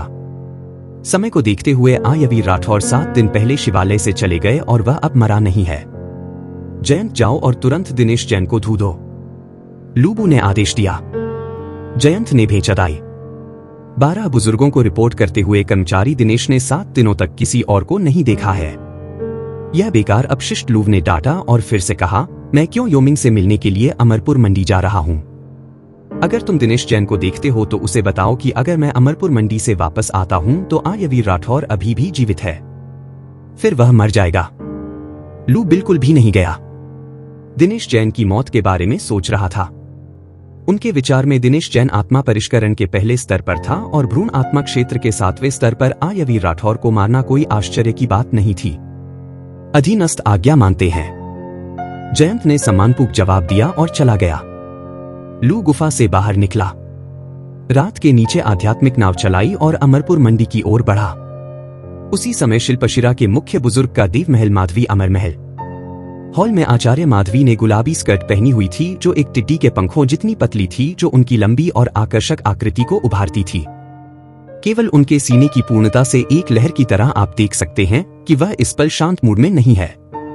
उनका चेहरा गुस्से से भरा था। प्रतीक त्यागी, तुम किस बात पर गर्व कर रहे हो? क्या तुम तंताई परिवार के कुत्ते नहीं हो? यह सही है। तंताई परिवार की शक्ति संप्रभु के उदय पर निर्भर करती है, लेकिन मेरे माधवी परिवार के साथ गड़बड़ करना आसान नहीं है। 4 दिन पहले आयवीर राठौर के हुवांगफू के सुन्नत से चले जाने के बाद आचार्य माधवी के तंताई परिवार के सामने सभी अच्छे शब्द थे और वह जानना चाहती थी कि नंबर रुद्रवैन जादुई हथियार की दुकान में उसे अपमानित करने वाला व्यक्ति कौन था। लेकिन प्रतीक त्यागी ने शुरुआत से अंत तक एक शब्द कहा, कोई टिप्पणी नहीं। यह घमंडी और अहंकारी आचार्य माधवी को बहुत गुस्सा दिला सकता है। गुरु, मेरे शिष्य के पास पूछने के लिए कुछ है। इस पल एक सुखद आवाज हॉल के बाहर से आई। स्वर को देखते हुए आवाज के मालिक में जटिल भावनाएं, भ्रम और सदमा है। अंदर आओ और बात करो, यह गुरु है। सम्मानजनक आवाज के साथ एक नीली पोशाक में एक महिला शिष्य कदम दर कदम अंदर चली गई। लड़की की आंखें चमकीली है और दांत सफेद, उसकी त्वचा बर्फीली है। उसके कंधे टुकड़ों में कटे हुए हैं और उसकी कमर को पकड़ना असहनीय है। उसका एक परी जैसा चेहरा है, बिना मेकअप के, और उसकी पतली काठी एक आकर्षक प्राकृतिक सुंदरता को विकिरण करती है। गारिमा, क्या मामला है?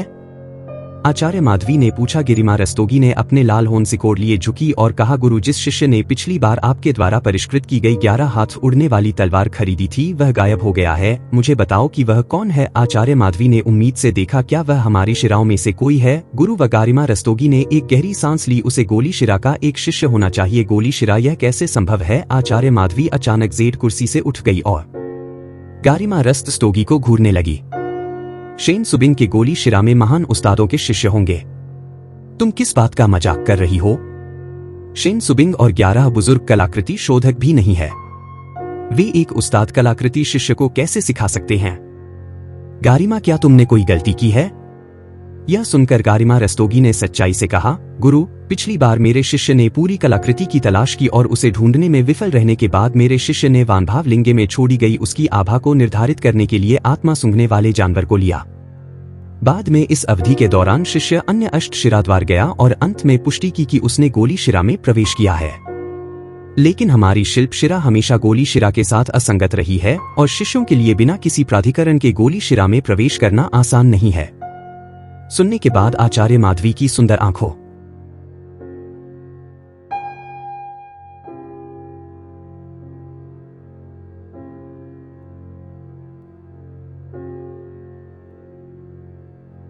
में ज्ञानोदय का एक संकेत था और उनका स्वर सकारात्मक था। गिमा, अगर शिक्षक ने सही अनुमान लगाया है तो वह व्यक्ति बिल्कुल भी एक महान उस्ताद नहीं है। यह निश्चित रूप से शेन सुबिंग है जिसने जानबूझकर इस व्यक्ति को रत्न भंडार में भेजा।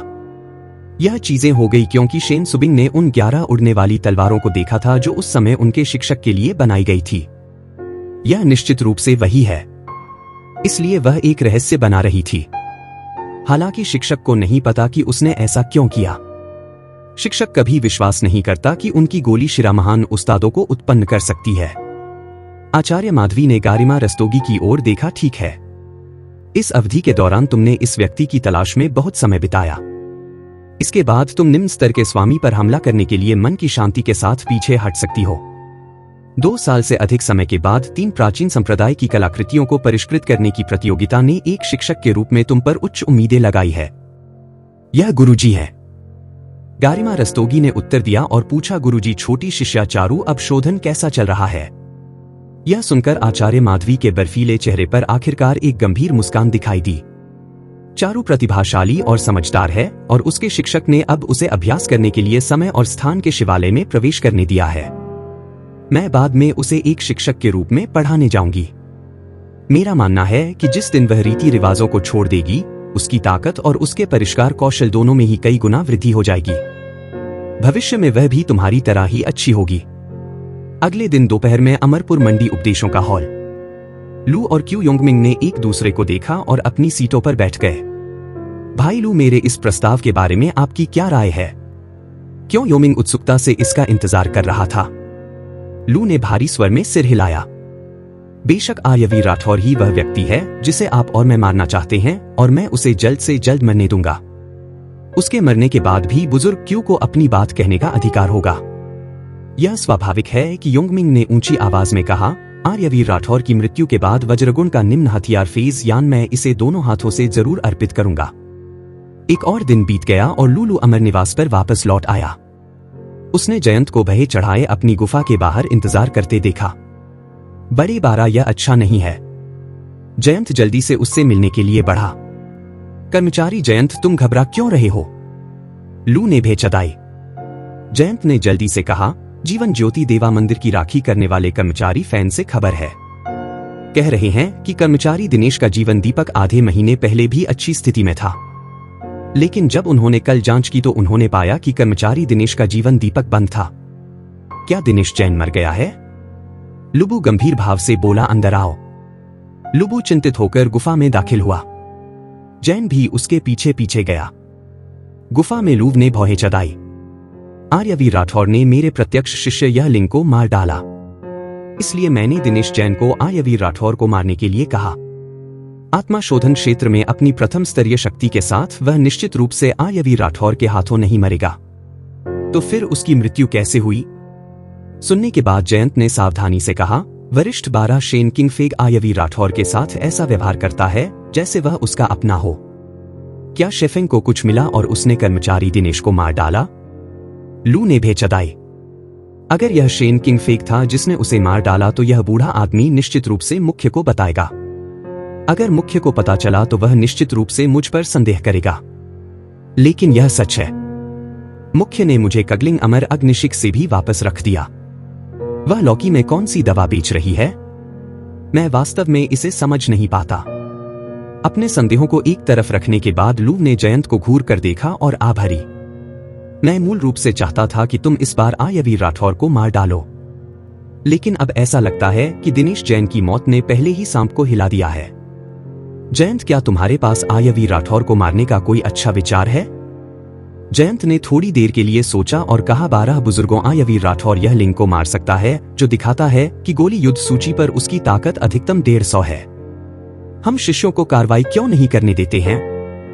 मेरे अधीनस्थों ने सुना है कि आपकी सबसे बड़ी शिष्या अंजलि और दूसरे शिष्य आर्यन 18 दिन में सुपर सरसों के बीच समय और अंतरिक्ष शिवालय से बाहर निकल जाएंगे। उन्हें आयवी राठौर को मारने क्यों नहीं देते? यह आसान है। यह सुनकर लू थोड़ी देर के लिए चुप रहा, फिर सिर हिलाया और कहा, अंजलि गोली मार्ग युद्ध सूची पर 45वें स्थान पर है और आर्यन 36वें स्थान पर है। वे दोनों वो लोग सूची पर मजबूत हैं। उनके लिए आयवी राठौर को मारना वास्तव में एक अच्छा विचार है। चलो यह करते हैं। तुम्हें यह करने दो। जब वे बाहर जाएं तो उन्हें सही अवसर और सही कारण ढूंढने दो ताकि वे आयवी राठौर को मार सकें। जयंत मुस्कुराया। ठीक है, मेरे अधीनस्थ समझते हैं। बस आयवी राठौर की मौत की खबर का इंतजार करें। समय उड़ता है और आधे महीने बाद अमर अग्निशिक साफ है। वकिंग देव महल में जहां दरवाजा बंद था, निराशा की आवाजें थी। ड्रेव फिर से विफल, मैं इतना मूर्ख हूं। गुरु के गोली नुस्खे इतने विस्तृत हैं, लेकिन मैं अभी भी नहीं कर सकता। औषधीय गुणों का सही सम्मेलन। कुमारी, तुम इसके लिए दोषी नहीं हो। तुम्हें निम्न स्तरीय कीमियागर के रूप में पदोन्नत हुए ज्यादा समय नहीं हुआ है, और यह सामान्य है कि तुम पुनरुत्थान कीमिया को सफलतापूर्वक परिष्कृत नहीं कर सकती हो।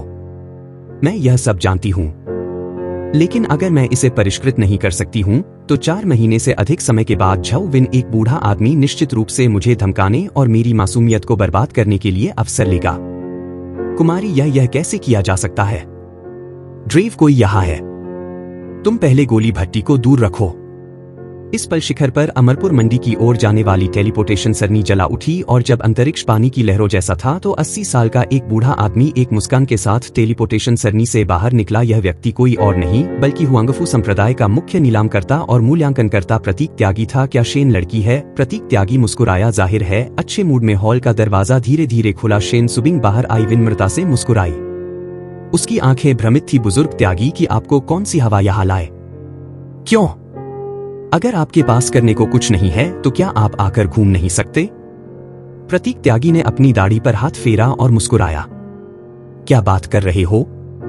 आओ और हॉल में बैठो। शेन सुबिंग ने प्रतीक त्यागी को बिंग हॉल में प्रवेश करने और बैठने के लिए कहा। प्रतीक त्यागी ने ड्रेव देव की ओर देखा और मुस्कुराते हुए कहा, छठे बड़े, इस बूढ़े को मुख्य शेन से कुछ कहना है। अकेले में बात करो। ड्रेव देव मुस्कुराए, मुड़े और बिंग देव महल से बाहर निकल गए। देव महल के बाहर इंतजार करने लगे। प्रतीक त्यागी ने अपना दाहिना हाथ हिलाया। तुरंत ही पूरे बिंकिंग हॉल की सतह कंपन से भर गई, जिससे एक ध्वनिरोधी अवरोध बन गया। शेन सुबिंग मुस्कुराई। बुजुर्ग त्यागी, ऐसा क्या रहस्यमय है? प्रतीक त्यागी ने मुस्कुराते हुए कहा, शेन लड़की, इस बूढ़े आदमी के आज यहां आने के लिए 2 चीजें हैं। एक अच्छा गुरु पाने के लिए बधाई। दूसरा, प्रतीक त्यागी के शब्दों की प्रतीक्षा किए बिना शेन सुबिंग अचानक उत्साहित हो गई। बुजुर्ग त्यागी, मेरी प्रशिक्षुता के बारे में कोई नहीं जानता। जब आप जानगी, दंग रह गया। बुजुर्ग त्यागी, सच कहूं तो मुझे अपने स्वामी को ढूंढने की एक जरूरत है। शेन सुबिंग की आंखें उत्सुक थी। कृपया मुझे बताएं कि मैं अपने स्वामी को कैसे ढूंढूं। ठीक है, प्रतीक त्यागी ने सच्चाई से कहा, बूढ़े आदमी और आपके मालिक लंबे समय तक कुछ चीजों पर सहयोग करेंगे। जब आपके मालिक बूढ़े आदमी से अलग हुए तो उन्होंने कहा कि अगर आप उन्हें ढूंढना चाहती हैं तो आप कंगलिंग अमर अग्निशिख की चोटी पर खड़े होकर एक झंडा लगाएं। जब तुम्हारा स्वामी झंडा देख लेगा तो वह बूढ़े आदमी को ढूंढने के लिए हुआंगफू संप्रदाय जाएगा। बूढ़े आदमी ने आज यहाँ एक विशेष यात्रा की। इसके बारे में बताने के अलावा मैं तुमसे यह भी पूछना चाहता हूँ, लड़की तुम्हारे स्वामी का मूल कहाँ है? गुरु को खोजने का तरीका सुनने के बाद शेन सुबिन को एक हताश स्थिति में कहा जा सकता था और वह बहुत खुश थी। बुजुर्ग त्यागी, सच्चाई यह है कि मेरे गुरु और उनके बूढ़े आदमी बिना किसी निशान के आए और चले गए हैं और मुझे उनकी पहचान नहीं पता है। सच में वह कह सकता है कि तुम उसकी एकमात्र प्रशिक्षु हो, तुम्हें पता भी नहीं। प्रतीक त्यागी का स्वर बहुत प्रश्नवाचक था। बुजुर्ग त्यागी, मैंने आपसे झूठ नहीं बोला। शेन सुबिन की आंखें आक्रोश से भरी थी। गुरु, वह भी एक असली बूढ़ा आदमी है और मुझे कुछ नहीं बताता। हे ठीक है, बूढ़े को तुम पर विश्वास है। प्रतीक त्यागी हंसे और गंभीरता से बोले, शेन लड़की, हालांकि बूढ़े को नहीं पता कि तुम्हारा गुरु कौन है, लेकिन बूढ़े को यकीन है कि तुम्हारे गुरु की कीमियागिरी पवित्र द्वार गोली शिरा के बुजुर्गों के बराबर है और बहुत ताकतवर है। तुम उनके पीछे चलकर रसायन विद्या का अच्छा अध्ययन करो और भविष्य में तुम्हारा भविष्य उज्जवल होगा। प्रतीक त्यागी ने ऐसा इसलिए कहा क्योंकि आधे महीने से अधिक समय तक उसने आयवीर राठौर द्वारा दी गई गोली की रेसिपी ली और पवित्र द्वार गोली शिरा के बुजुर्गों को देखने नहीं दिया। इसके बजाय उसने वर्तमान संप्रदाय के गुरु से मिलने का अनुरोध किया, जो उसे देखकर चौंक गए। निष्कर्ष यह निकला कि जीवनदायी पवित्र अमृत ही असली अमृत है। और प्रतीक त्यागी को बताएं कि शेन सुबिन के गुरु संभवतः हुआंगफू संप्रदाय के एक प्राचीन व्यक्ति हैं और हजारों वर्षों से दुनिया के मामलों के बारे में पूछे बिना और गहन साधना करते हुए जी रहे हैं। शेन सुबिन ने मुख्य बिंदु पर ध्यान केंद्रित किया। धन्यवाद। बुजुर्ग त्यागी के सकारात्मक विचार, मैं मास्टर के साथ कड़ी मेहनत से अध्ययन करूंगी। ठीक है। प्रतीक त्यागी मुस्कुराते हुए उठे। मुझे अभी भी आपके मालिक के लिए कुछ ढूंढना है, इसलिए मैं पहले चलता हूं। बुजुर्ग त्यागी, रुको। शेन सुबिन ने धीरे से कहा, मैं तुमसे यह भी कहती हूं कि जब तुम भविष्य में हुआंगफू संप्रदाय में मेरे गुरु से मिलो तो चुपचाप मुझे सूचित करने के लिए किसी को भेज दो। यह अच्छा नहीं है। अगर तुम्हारे मालिक नाराज हो गए तो क्या होगा? प्रतीक त्यागी शर्मिंदा दिखे। बुजुर्ग त्यागी, नहीं, मेरे गुरु तो बस मेरे अनमोल शिष्य हैं, वे नाराज कैसे हो सकते हैं? शेन सुबिन ने बेपरवाही से कहा, मेरे गुरु एक दिलचस्प इंसान हैं, वे सख्त किस्म के इंसान नहीं है। ठीक है, बूढ़े ने वादा किया है। प्रतीक त्यागी ने गंभीरता से कहा, लेकिन आगे भी कुछ भद्दे शब्द हैं। बूढ़े ने तुम्हें बताया है कि तुम्हारा मालिक कहाँ है। अगर तुम्हारा मालिक नाराज है तो तुम्हें खुद ही उसे समझाना होगा और तुम्हें उसमें दखल नहीं देना चाहिए। इस बूढ़े और तुम्हारे मालिक के बीच भविष्य का सहयोग। चिंता मत करो, मैं कार्यभार संभाल लूंगी। शेन सुबिन आत्मविश्वास से भरी दिखी। मन ही मन बोली, गुरु ने मुझे इतनी कीमती दिव्य भंडार अंगूठी दी है, मुझे विश्वास नहीं हो रहा वे मुझसे नाराज हो जाएंगे। हे बूढ़ा आदमी निश्चिंत हो सकता है। प्रतीक त्यागी हंसे, लेकिन तुरंत नहीं गए, बल्कि शेन सुबिन के हाथ पर स्वर्ण दिव्य भंडार अंगूठी को घूर कर देखा और प्रशंसा के साथ कहा, शेन लड़की, तुम्हारी दिव्य भंडार अंगूठी बाहर उत्कीर्ण 12 स्वर्ण पंजे वाले ड्रैगन के साथ उत्कीर्ण है। यह उत्कृष्ट है। यह निश्चित रूप से एक नश्वर चीज नहीं है, लेकिन बूढ़ा आदमी इसकी रैंक भी नहीं देख सकता। तुमने इसे कहां से प्राप्त किया? यह वह उपहार है जो गुरु ने मुझे दिया। शेन सुबिन ने अपनी जेड अंगुली पर अंगूठी घुमाते हुए खुशी से कहा, यह कोई आश्चर्य नहीं है। ही इतने शक्तिशाली गुरु का होना भी तुम्हारी लड़की का अच्छा भाग्य है। प्रतीक त्यागी ने अपनी दिल की प्रशंसा के बाद कहा, अलविदा। प्रतीक त्यागी के जाने के बाद शेन सुबिन एक फूल जैसी मुस्कान के साथ बिंग देव महल से बाहर चली गई। कुमारी, तुम इतनी खुश क्यों हो? ड्रेव देव भ्रमित था। क्या कुमारी पुनरुत्थान गोली नहीं बना पाने के कारण पहले चिंतित नहीं थी? ड्रेव, मैं जानती हूं कि अपने गुरु को कैसे ढूंढना है। शेन सुबिन की सुंदर आंखों में एक चालाक झलक दिखी। तुम तुरंत किंगली अमर अग्निशिख पर जाओ और शिखर पर एक झंडा लगाओ। 2 दिन बाद विशाल मार्शल आर्ट क्षेत्र में नंबर 520 मध्यम श्रेणी के सरसों के बीच समय अंतरिक्ष शिवालय के ऊपर कोहरा और बादल घिरे हुए थे और 150 मीटर जितना ऊंचा एक आध्यात्मिक शक्ति का भंवर तेजी से शिवालय में डूब रहा था। आर्यवीर राठौर पालथी मारकर बैठे थे, जबकि हंगमंग दिव्य शक्ति कला का अभ्यास कर रहे थे, जबकि हंग हिम ज्वाला को बैंगनी सागर हुनानंग को निगलने के लिए हेरफेर कर रहे थे। यह अब 20वां दिन है कि आर्यवीर राठौर ने शिवालय में प्रवेश किया। बाहरी दुनिया ने 19 दिन पार कर लिए हैं और शिवालय ने 57 दिन पार कर लिए हैं। शिवालय के अंदर 3 दिनों के भीतर आर्यवीर राठौर रिवाजों को छोड़ देंगे। इस पल हंगमंग हिम ज्वाला, जो मूल रूप से आधा झांग ऊंचा था, अब बैंगनी सागर हुनान को निगलते ही एक विशाल 2 जहां तक फैल गया है। हंगमेन की ज्वाला आयवीर राठौर के सामने थी। एक अग्नि जानवर की तरह बैंगनी सागर हुनान को कैद कर रही थी और निगल रही थी, जो पहले से ही 3 इंच ऊंचा था। बैंगनी सागर हुनान धीरे धीरे एक ऐसी गति से सिकुड़ गया जो नंगी आंख से अभेद्य थी। इस दर पर यह 3 दिनों के भीतर निगल जाएगा। समय तीर की तरह उड़ता है और शिवालय में समय 3 दिन बाद होगा, जब शिवालय द्वार खुलने में अभी भी आधा घंटा बाकी था। जिस क्षण हंगमंग हिम ज्वाला ने आखिरकार बैंगनी सागर हुनान को निगल लिया, 2 फीट ऊंचा हंगमंग हिम ज्वाला अचानक 3 फीट तक बढ़ गया। हंगमंग हिम ज्वाला, जो पूरी तरह से बर्फीला नीला था, धीरे धीरे जला और एक पल में विशाल शिवालय से 3 फीट मोटी तक बर्फ की एक परत संघनीभूत हो गई। आर्यवीर राठौर, जो बर्फ की परत में थे, अचानक अपनी आंखें खोली और उनकी आंखें अखंड उत्साह से भरी थी और वह जोर से हंसे। हाहा, बर्फ गुण सर्वश्रेष्ठ श्रेणी की ज्वाला अलग है। अब हंगम में हिम ज्वाला के इसे निगलने के बाद यह दूसरे क्रम की छोटी सफलता से आगे बढ़ गया है, बड़ी सफलता को पार कर गया है और दूसरे क्रम के शिखर में प्रवेश कर गया है। दूसरे क्रम का शिखर का मतलब है कि हंगमंग हिम ज्वाला की शक्ति किसी भी श्रेष्ठ गुणवत्ता वाले आध्यात्मिक हथियार, जादुई हथियार को आसानी से नष्ट कर सकती है। वह उत्साहित क्यों नहीं होंगे? अब आर्यवीर राठौर के पास दुश्मन के खिलाफ बहुत रणनीति है। सबसे पहले उन्होंने हंगम अधिपत्य शरीर को दूसरे क्रम के ध्रुवगत चरण तक विकसित कर लिया है।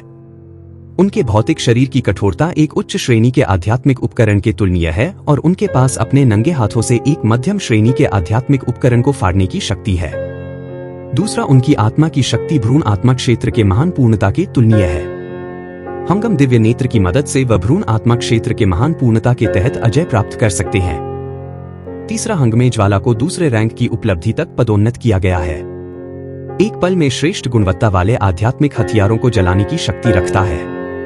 चौथा, अब हंगमिंग हिम ज्वाला ने दूसरे क्रम के शिखर में प्रवेश किया है और सर्वोत्तम आध्यात्मिक हथियारों को नष्ट करने की भयानक शक्ति रखता है। पांचवा, यह सबसे बड़ा हत्यारा हमेशा बदलने वाला और शक्तिशाली हंगमे वध तलवार गठन है। भले ही आर्यवीर राठौर एक उड़ने वाली तलवार में इकट्ठे 11 गुणों के बिना हंगमंग वध दिव्य समय शिवालय में 2 महीने के प्रशिक्षण के बाद आर्यवीर राठौर ने भ्रूण आत्मा की 8वीं परत की बाधा को नहीं समझा। शिवालय छोड़ने के बाद परीक्षण पास करने, सर्वोत्तम सस्यों के बीच समय अंतरिक्ष शिवालय में चढ़ने और उसमें 3 महीने तक खेती करने के बाद तुम्हें निश्चित रूप से भ्रूण आत्मा के 8वें स्तर तक पदोन्नत किया जाएगा। ग्रहण उनके दिमाग में 3 झांग विशाल हंगमघम ज्वाला आर्यवीर राठौर की बाई हथेली में घुस गई और तुरंत आर्यवीर राठौर को लपेटने वाली बर्फ गायब हो गई। ऐसा लगता है जैसे यह कभी था ही नहीं। आधा घंटा बाद शिवालय द्वार धीरे धीरे खुला। आर्यवीर राठौर उठ गए, थोड़ा अपना चोगा समायोजित किया और बाहर कदम रखा। आज सर्वोत्तम सस्यों के बीच समय अंतरिक्ष शिवालय है, जो वह दिन है जब यह हर 3 महीने में एक बार खोला जाता है। उसी समय हर 3 महीने में गोलीशिरा में शीर्ष 200 लोग खेती करने के लिए शिवालय पर चढ़ेंगे। इसलिए 60,000 से अधिक गोलीशिरा शिष्य लगभग सभी आए। लोगों का एक विशाल बहुमत स्वाभाविक रूप से आज गोलीशिरा शक्तिपुंज के शिवालय पर चढ़ने की प्रक्रिया को देखना चाहता है। मार्च में एक बार शिवालय पर चढ़ना निश्चित रूप से गोलीशिरा के शिष्यों के लिए मजबूत की शक्ति को देखने के लिए सबसे भव्य दिन है। आर्यवीर राठौर भीड़ की हलचल से गुजरते हुए अधिकार केंद्र में प्रवेश किया, जहां उन्होंने शिवालय नंबर 520 के लिए टोकन खोला और उसे अधिकार केंद्र की सुरक्षा के प्रभारी एक उपाध्यक्ष को वापस कर दिया। और उपाध्यक्ष के मुंह से उन्होंने सीखा कि सर्वोत्तम सस्यों के बीच समय अंतरिक्ष शिवालय 108 परतों में विभाजित है। यदि आप परीक्षा उत्तीर्ण कर लेते हैं, अंतिम 8 मंजिलों तक चढ़ जाते हैं और वहां एक दिन साधना करते हैं, तो यह 18 दिनों के बराबर है। लेकिन 300 साल हो गए हैं और गोलीशिरा का आंतरिक शिष्य ज्यादा से ज्यादा 99वीं मंजिल ही चढ़ पाया है। अंदर का एक दिन बाहर के 10 दिनों के बराबर है। बेशक शिवालय पर चढ़ने के लिए ताकत का होना सबसे बुनियादी शर्त है। अगर आप 99वीं मंजिल पर चढ़ गए और 3 महीने तक वहां साधना की, तो आपको हर दिन 1 करोड़ निम्न श्रेणी के आत्मिक पत्थर देने होंगे। अगर आप 108वीं मंजिल पर गए तो आपको हर दिन 1 करोड़ 50 लाख निम्न श्रेणी के आत्मिक पत्थर देने होंगे। आत्मिक पत्थर के बिना शिवालय पर चढ़ने की कोई पात्रता नहीं है। आर्यवीर राठौर के दिल में 10,000 घास और मिट्टी के घोड़े सर पर दौड़ रहे थे। यह गोलीशिरा वाकई बहुत काली है। इस तरह भले ही 99वीं मंजिल पर खेती करने में 3 महीने लगते हो, लेकिन इसकी लागत 900 मिलियन निम्न श्रेणी के आत्मिक पत्थर होंगे। आयवीर राठौर की शिल्प कौशल के आधार पर वह एक नजर में देख सकते थे कि यदि वह 3 महीने के लिए सर्वोत्तम सरसों के बीज अंतरिक्ष समय शिवालय को खोल देते हैं तो वह अधिकतम 600 मिलियन आध्यात्मिक पत्थरों का उपभोग करेंगे। बेशक इसे उच्च स्तरीय गोली शिरा परिप्रेक्ष्य से देखना एक अलग दृष्टिकोण है। गोली शिरा उच्च स्तरीय अधिकारियों की नजर में गोली शिरा शिष्य गोलियां बना सकते हैं और उन्हें बेच सकते हैं और प्रत्येक व्यक्ति महंगा है। अपनी शिराओं के शिष्यों को अन्य शिराओं द्वारा परिष्कृत जादुई हथियारों, संरचनाओं और तावीजों पर लगे आत्मिक पत्थरों का सेवन करने देने के बजाय शिष्यों की साधना को बढ़ावा देने के लिए 1000 मध्यम श्रेणी और एक उच्च श्रेणी के सरसों के बीच के अंतरिक्ष समय शिवालय का उपयोग करना बेहतर है और साथ ही वे शिष्यों के कौशल का भी उपयोग कर सकते हैं। आत्मिक पत्थर वापस लाओ। बेशक इन आत्मिक पत्थरों का एक छोटा सा हिस्सा ही आंतरिक संप्रदाय के प्रमुख गोली शिरा और बुजुर्गों का वेतन बनता था। विशाल बहुमत जियानमैन गोली शिरा के बुजुर्गों के हाथों में चला गया। सौभाग्य से आत्मिक पत्थर आयवीर राठौर अभी भी इसे वहन कर सकते हैं। आयवीर राठौर को आखिरकार उपाध्यक्ष से पता चला कि उत्तम सरसों के बीजों का समय और स्थान शिवालय एक क्षण में खुल जाएगा जब अंदर के शिष्य बाहर आएंगे। शिष्यों के लिए मीनार पर चढ़ने के लिए 3 घंटे का समय होगा। इसलिए आयवीर राठौर ने प्राधिकरण हॉल को छोड़ दिया और सरसों के बीच के अंतरिक्ष समय शिवालय की ओर चल पड़ा जो भीड़ से अलग दिख रहा था। इस समय शीर्षस्थ सरसों के बीच के अंतरिक्ष समय शिवालय के नीचे लोगों का समुद्र उमड़ रहा है। आयवीर राठौर भीड़ के पीछे अपने हाथ पीछे करके खड़ा था और शिवालय खुलने का इंतजार कर रहा था। मुझे जाने दो, मुझे इसे उसको दे दो। अचानक कुछ हद तक परिचित अपमान के साथ उसने एक हाथ से आयवीर राठौर को जोर से धक्का दिया। मुंह भर बकवास, क्या तुम्हें पुनर्जन्म की जल्दी है? आयवीर राठौर अचानक घूमे, अपना दाहिना हाथ लहराया, शून्य में एक चाप बनाया और शिष्य के मुंह पर थप्पड़ मार दिया। तड़क शिष्य के टूटे हुए दांत और खून मिलकर उसके मुंह से बाहर निकल आए और तोप के गोले की तरह 3 फीट दूर जा गिरे। यह व्यक्ति कोई और नहीं बल्कि आंतरिक संप्रदाय के तीसरे बुजुर्ग गोली शिरा का भतीजा है, पंगे। पिछली बार जब आयवीर राठौर ने उसके हाथ और पैर तोड़ दिए थे तो वह आज ही ठीक हुआ था। इसलिए वह शिवालय पर चढ़ने पर मजबूत गोली शिरा के शिष्यों की शैली को देखने के लिए छोटे भाइयों के एक समूह को लेकर आया था। अचानक आते ही उसके मुंह पर थप्पड़ पड़ा। वरिष्ठ भाई पंग, क्या तुम ठीक हो? जब 10 छोटे भाई मदद के लिए जल्दी से आगे बढ़े। पंग का दाहिना गाल लाल होकर सूज गया था और वह श्राप देते हुए उठ गया। धत तेरे की, मुझे पीटने की हिम्मत करो। पंगह अचानक रुक गया। उसे मारने वाले व्यक्ति को देखने के लिए अपनी आंखें चौड़ी की। उसके चेहरे पर गुस्सा गायब हो गया। उसकी जगह गहरा डरा गया और एक कांपते हुए शरीर के साथ कहा, तो यह वरिष्ठ भाई आयवीर है। मैंने तुम्हें अभी नहीं देखा था और कृपया देखो, मुझे माफ करो। यह कहते हुए पंगहे ने अपनी गर्दन सिकोड़ ली, धीरे धीरे मुड़ गया और खिसक जाना चाहता था। गाली देने के बाद क्या तुम जाना चाहते हो? आयवीर राठौर ने हल्के से कहा, तुम एक और कदम उठाते हो और मैं तुम्हें पिछली बार की तरह फिर से नष्ट कर दूंगा। पंगे हक्का बक्का रह गया। अपना शरीर मोड़ा और उसकी आंखों में गुस्से की एक झलक दिखी। फिर वह झुक गया और कहा, मैंने पहले ही माफी मांग ली है। तुम और क्या चाहते हो? इस समय सर्वोत्तम सरसों के बीच समय अंतरिक्ष शिवालय को घेरने वाले शिष्यों ने एक एक करके पीछे मुड़कर देखा। कुख्यात पंगहे और आयवीर राठौर को देखते हुए जो सुर्खियों में थे अलग अलग भावों के साथ। उनमें 12 बुजुर्गों के शिष्यों ने आयवीर राठौर को खराब आंखों से देखा। छठे बुजुर्ग ड्रेवदेव के शिष्यों का रवैया पूरी तरह से विपरीत था। आखिरकार वे सभी जानते हैं कि छठे बुजुर्ग और शेन किंगफेक के गहरे व्यक्तिगत संबंध हैं और आयवीर राठौर वह व्यक्ति है जिसका शेन किंगफेक बहुत समर्थन करते हैं। इसलिए उनका अभी भी आयवीर राठौर के लिए एक बहुत अच्छा प्रभाव है। बाकी लोग उनमें से अधिकांश मजा देखने का मन रखते हैं। मुझे दिव्य भंडार अंगूठी दो और मैं तुम्हें जाने दूंगा।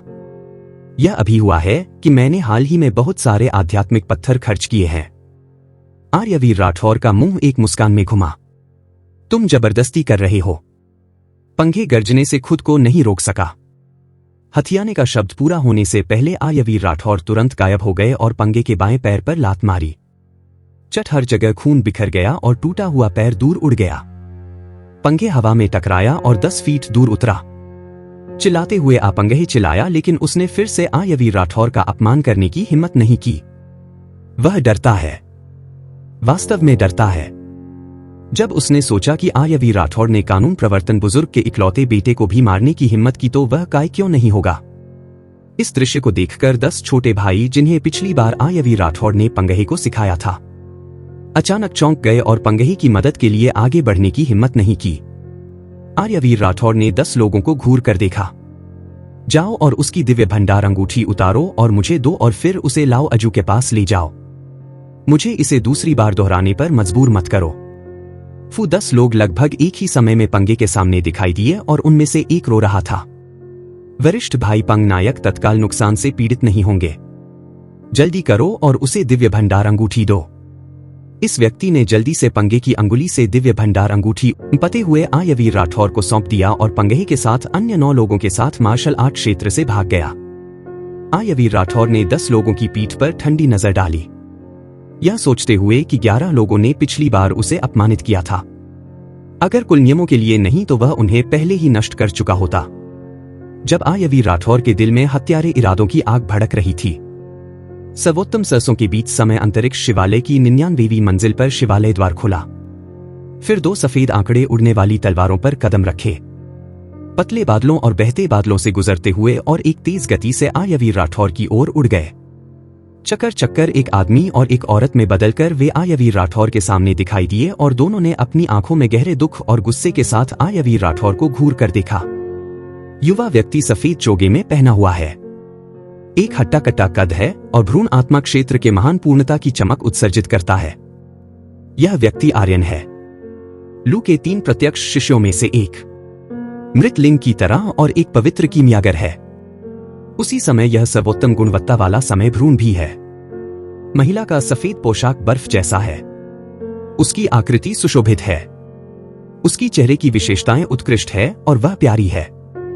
वह अंजलि है, लू के 3 प्रत्यक्ष शिष्यों में से एक। वह एक संस्तर की कीमियागर है और वह एक सुपर योग्य अंतरिक्ष भ्रूण भी है। आर्यन लूव के संप्रदाय के 3 प्रत्यक्ष शिष्यों में सबसे मजबूत था, उसके बाद अंजलि और अंत में यह लिंग। लेकिन यह लिंग गोली मार्ग युद्ध सूची पर 160वें स्थान पर था, जबकि अंजलि 45वें स्थान पर थी और आर्यन भयानक 36वें स्थान पर पहुंच गया था। यह कहना कोई अतिशयोक्ति नहीं होगी कि यह लिंग कीमिया में दोनों के बराबर है, लेकिन ताकत के मामले में अभी भी एक विशाल अंतर है। आर्यवीर राठौर उन दोनों को नहीं जानते थे। उन दोनों को अपने निर्भक्षी आंखों से देखते हुए अपनी नाक सिकोड़ ली। वह मुड़े और भीड़ में प्रवेश करना चाहते थे। विनम्र कर्मचारी, मेरे लिए रुको। आर्यन ने आर्यवीर राठौर को घूर कर देखा। आर्यवीर राठौर ने तेजी से अपना सिर मोड़ा और आर्यन को घूर कर देखा। पोते, फिर से कहो, मुझे लगता है कि तुम अधीर हो। आर्यन गरजा और जब वह कुछ करने ही वाला था तो मार्शल आर्ट अखाड़े से एक ठंडी चीख गूंज उठी, इस कर्मचारी को रोको। सभी ने प्रतिष्ठा का पालन किया, लेकिन जब उन्होंने एक बकरी दाढ़ी वाले एक बूढ़े आदमी को देखा तो वह गुस्से में नहीं था। यह व्यक्ति छठे बुजुर्ग का उपाध्यक्ष ल्यू होंगरू है। वह छठे बुजुर्ग ड्रेव देव का विश्वास पात्र भी है। भले ही आर्यवीर राठौर उसे नहीं जानते थे, लेकिन वह जानता था कि Aryaveer Rathore Shane king Feng से हैं, ड्रेव देव के अच्छे भाई। इसलिए उन्होंने कदम रखा। शिष्य ने कर्मचारी लयू को देखा है, मैंने कर्मचारी लयू को देखा है। सभी शिष्यों ने झुककर अभिवादन किया। हां, ल्यू होंगरू ने सिर हिलाया। आर्यवीर राठौर को देखा जो कुछ हद तक सतर्क था और दयालुता से मुस्कुराया। डरो मत, बूढ़ा आदमी छठे बुजुर्ग का अधीनस्थ है। यहां बूढ़े आदमी के साथ कोई भी आपको छूने की हिम्मत नहीं करता। आप जो चाहे कर सकते हैं। आर्यवीर राठौर को राहत महसूस हुई। उसने झुककर कहा, शिष्य आज्ञा का पालन करता है। जब आर्यवीर राठौर मुड़ने ही वाला था, आर्यन ने जोर से कहा, आर्यवीर राठौर, मैं यह लिंग का दूसरा भाई हूं। तुमने मेरे भाई ए को मार डाला। मैं आज उसका बदला लेना चाहता हूं और मैं तुम्हें जिंदगी और मौत की चुनौती देना चाहता हूं। तुम खुद को क्या समझते हो? अगर तुम मुझसे लड़ना चाहते हो तो मुझे राजी होना पड़ेगा। क्या बेवकूफ हो?